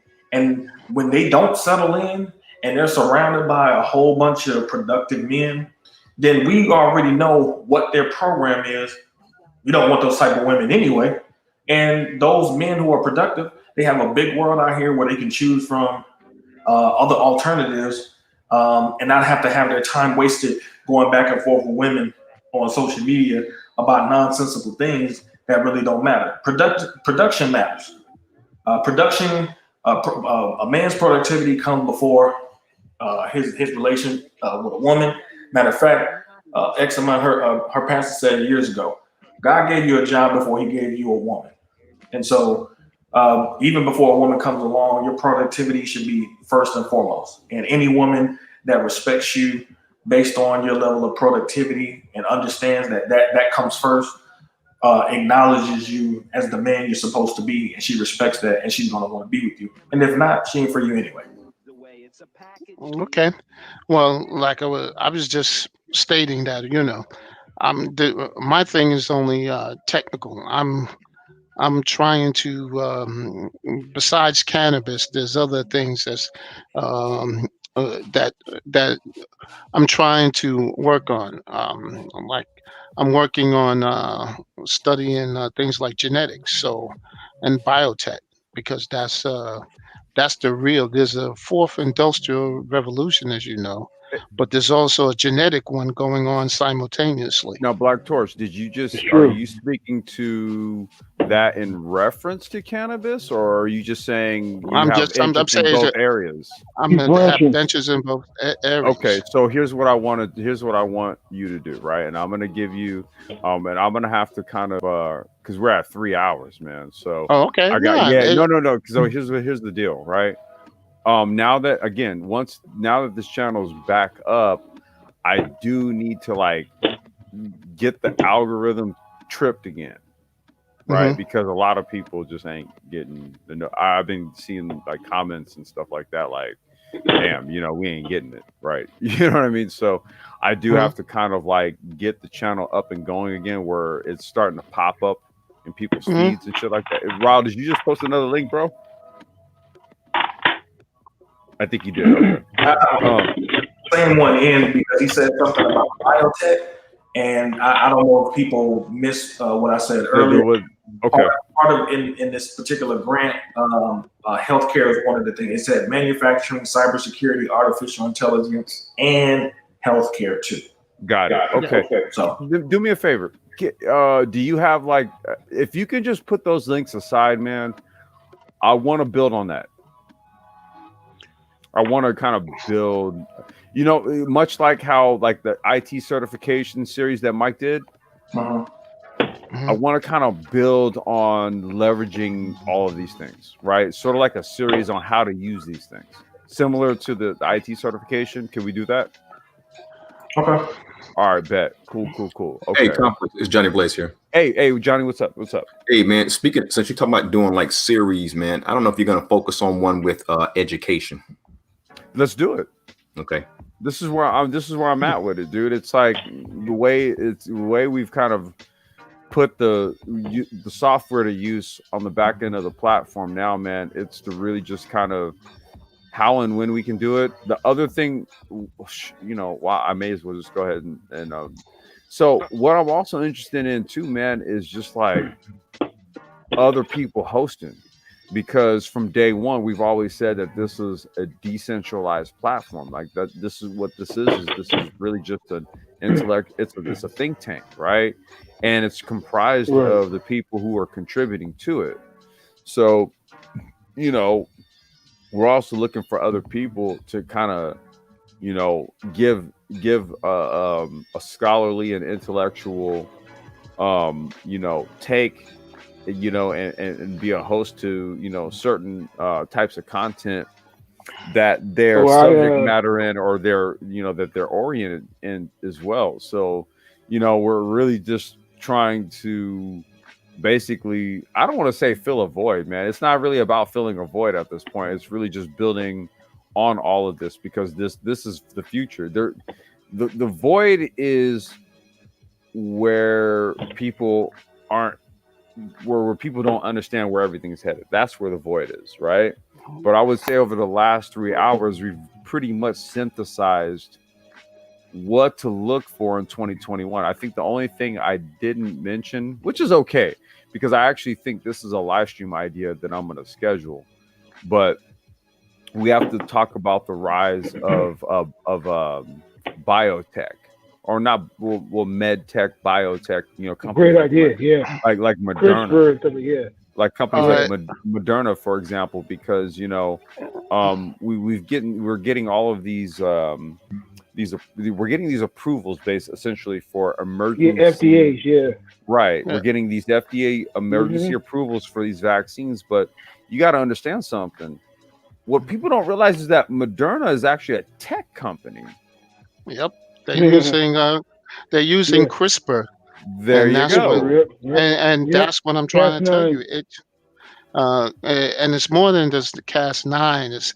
It's Cas12. It's Rainbow. There's a Well, whole I'm going to tell you right now. Oh, You know okay. you know the person in this space, Black Torch. Yeah, Nicole Ali. I There you think. go, because she Yeah, literally yeah. works with the stuff. Yeah, All the and time. Yeah. what it is, I was going. There's another thing that people are not getting. They're actually working on, and they actually knocked down a way for you to reverse aging in your eyes and some other organs, Mhm. and in your blood Yeah, I saw using that. She was CRISPR. speaking, man. She's been speaking to all this stuff. I'm gonna need Right. to reach out to her, because she was actually, well, Mike Villa would affectionately refer to her as the first lady of the Brain Trust, because she was, right. She was here at the beginning of this, speaking to all this stuff, because she was working in it at the time, right? This couple years Yep. ago. And so since then, really, she's just been doing her own presentations and live streams and stuff. Yeah, I on checked out her. Yeah, that's what I mean. I I checked was out her like, link. it's like in these spaces, it's very interesting, man. Like what it is that people do and what they know, and Mhm. how we don't use the information that's already been readily presented to us. That's why I was like, you know what? Y'all gonna hit that goddamn archive live stream whether you like it or not. Well, it's funny Complex. because What's up? Okay, yeah, complex. Yeah, I just want to make reference to what you were saying earlier regarding somebody hosting, showing something, whatever. Yeah, I could, if you wanted, I could. I told you I design things, and basically I could do a live show where I show you how the fabrication process works. I used to basically work at a fabrication place where we work with steel and, you know, various kinds of steel fabrication and metal fabrication. And you can do this basically. Anybody can pretty much do this in their house, and or can do it with plastic. and you can pretty much and you can manufacture parts, small parts, and have them 3D designed or have them cloned or anything else, and then utilize them wider within a wider context of other industrial applications. Do you from your own house? do you make content on? I mean, do you make content on this stuff? I'm not. I do it privately. I've never made a channel regarding it. I really just started making doing it hardcore design stuff like a year and a half ago, and building my competency back up in it because I got away from it. But now I'm like back into it full time. So I'm gonna start making things and showing off what I do. Like I said, this is an open platform, right? So if we're doing stuff because even myself, right? Like, so what I'll do is, I was doing this on my own personal channel, but like I said, the focal point now in 2021 going forward is application of things, right? So, so let me just give you a peek into one of the other things that we're going to be doing with regards to 24/7 streaming, and then I'm gonna have to cut this short because my little one's like, "What are we having for dinner?" so basically, I can go ahead and say this.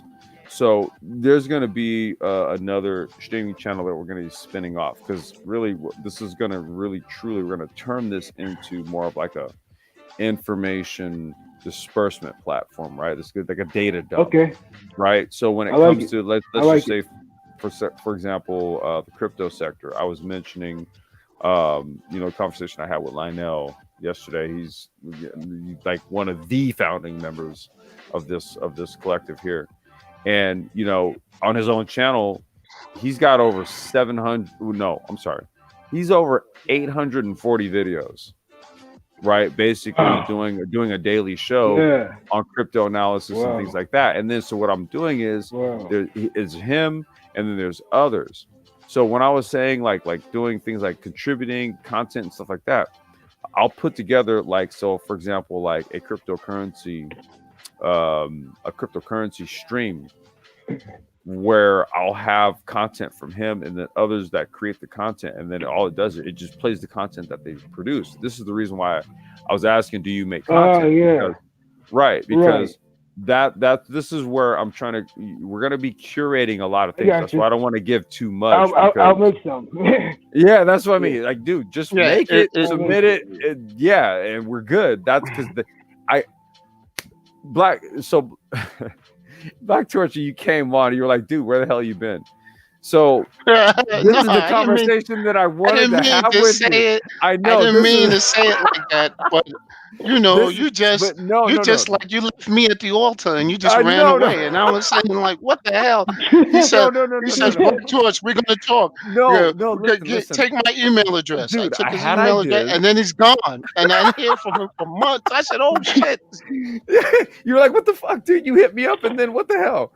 No. So look, here was the deal, right? So for the open chats, right? And for these type of things, I was going to hit you up because I was like, dude, you have the right voice and you've been here to moderate stuff, right? When me or Mike wasn't around. Mm-hmm. That's what I was hitting you up about. Okay, the days or times I couldn't be around.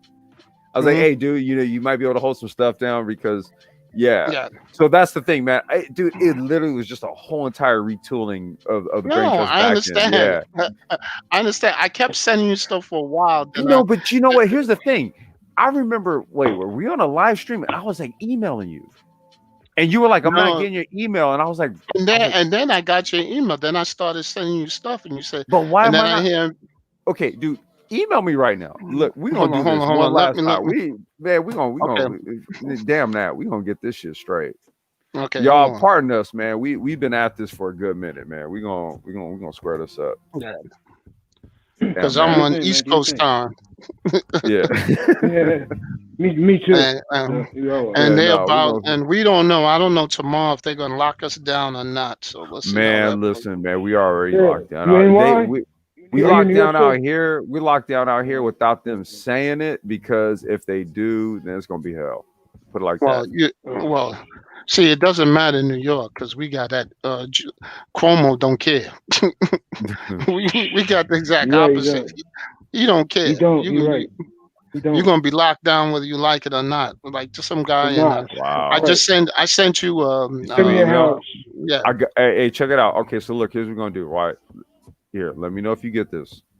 Okay. All Yeah. right, let me know if you get this. Okay. Did you get mine? I did. I just replied. I want to know if you got it. No. Hold on. This is the problem. Hold on. Let me see if it went to. Yeah, I just got it. All right, look, when we shut this down, 5 minutes after we shut down, call me. Okay. All right, cool. Well, hold on. 5 minutes. You're gonna give me more time than that because I got 10 to and deal 15, with whatever, man. Just call me. Yeah, I got to deal with my relatives in here. No, you good. All right, you got it. So yeah, just call me. Okay. All right, bet. All right, so look, check this out. I'm thinking about because here was one last thing. I'm gonna be doing the Sapio live streams here too. Okay. So I was gonna fire up one later. Like that's why I said I was gonna basically just do another live stream on there tonight because we're doing things different because basically we only have a couple of weeks in 2020 left, and the whole plan was 2021 we were gonna reboot the channel anyway. But I said fuck it, let's just do it now. So I'm gonna do another live stream. That'll be later tonight. But just hit me when you got a minute because I want to talk about like the hosting and all that shit. Okay. All right. Any last thoughts on the 2020 2021 chat before we go ahead and shut it down? No, man. I'm just thanks for having me. That's pretty much it. Hey, brother, I appreciate you, man. Hey, I'm sorry for like not recognizing like who you were before you came on, man. No problem. No problem. There's a different name, so it's not you wouldn't know what it was. So Yeah, that's why I was like, as soon as you problem. said the name, I was like, oh, okay, no, I see the name in the chat. Okay, cool. Hey, do this. Can you do some videos on how you created, like you were telling me, the salt mode, right?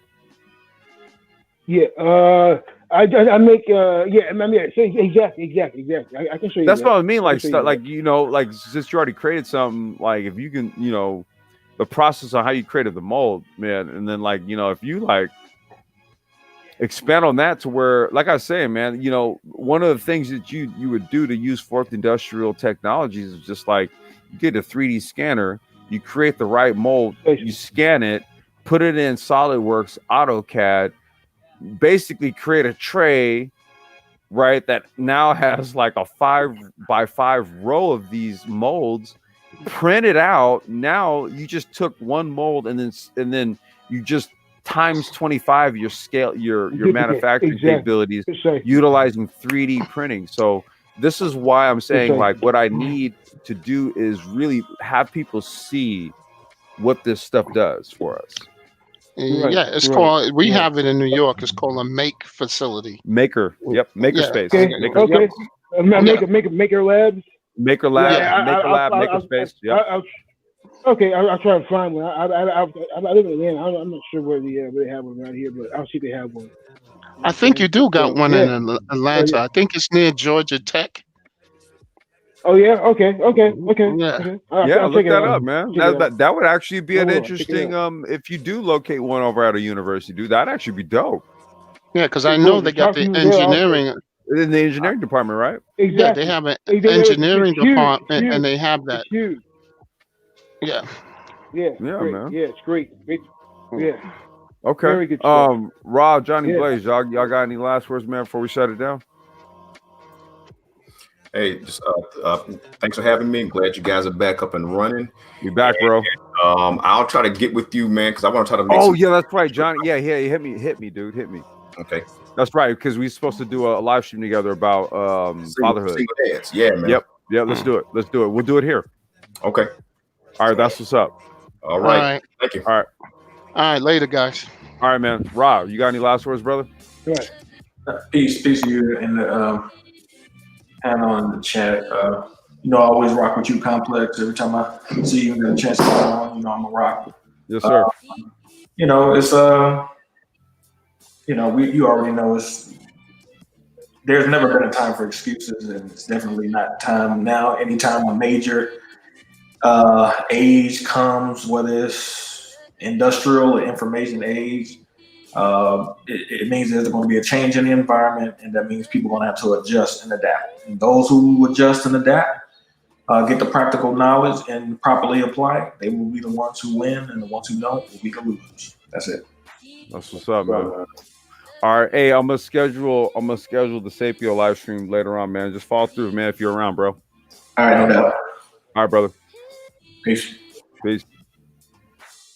All right, I appreciate all of you guys for coming out, man. Oh, well, you know what, Ado, you got any last words, brother? Yeah. I'm good. I'll email you, I guess. Huh? Can I email you later on or what? Well, no, Hello? we're just gonna do another live stream. Like it's a different Okay, type of cool. live stream. What was that? Okay. Yeah, no, I was just Okay, saying yeah, it's a okay, different. sounds good. Yeah, it's not gonna be anything about like what we were talking about today, but no, like that's the whole thing, man. We're just getting back to doing content, live streams, stuff like that. We have like different topics and things like that. That's cracking. So Right. we're just getting it popping Right, again, right, man. right. And I'm on the West Coast, so it's like for me, late night, I can I know. always do other. I I can know. do live streams. Yeah. All right. Good. Well, I'm a night owl. I'm on the East Coast. I'm a night owl. So, we can always schedule something to figure it out. You know what I'm saying? If you want. No, that's what's up, man. Like I said, we Yeah, back man. live, man. So I Yeah. appreciate you for following through, bro. No doubt. I'm glad you had me. Appreciate you. All right, man. Yeah, no problem. Okay. All right. And thank everybody for just following through in the chat and just coming through and supporting the channel. Because we, like I said, man, we haven't gone nowhere. We just just evolving what we're doing, and we're just gonna keep it pushing. So appreciate y'all, and we will be back more than likely later on tonight. Y'all have a good one. Peace.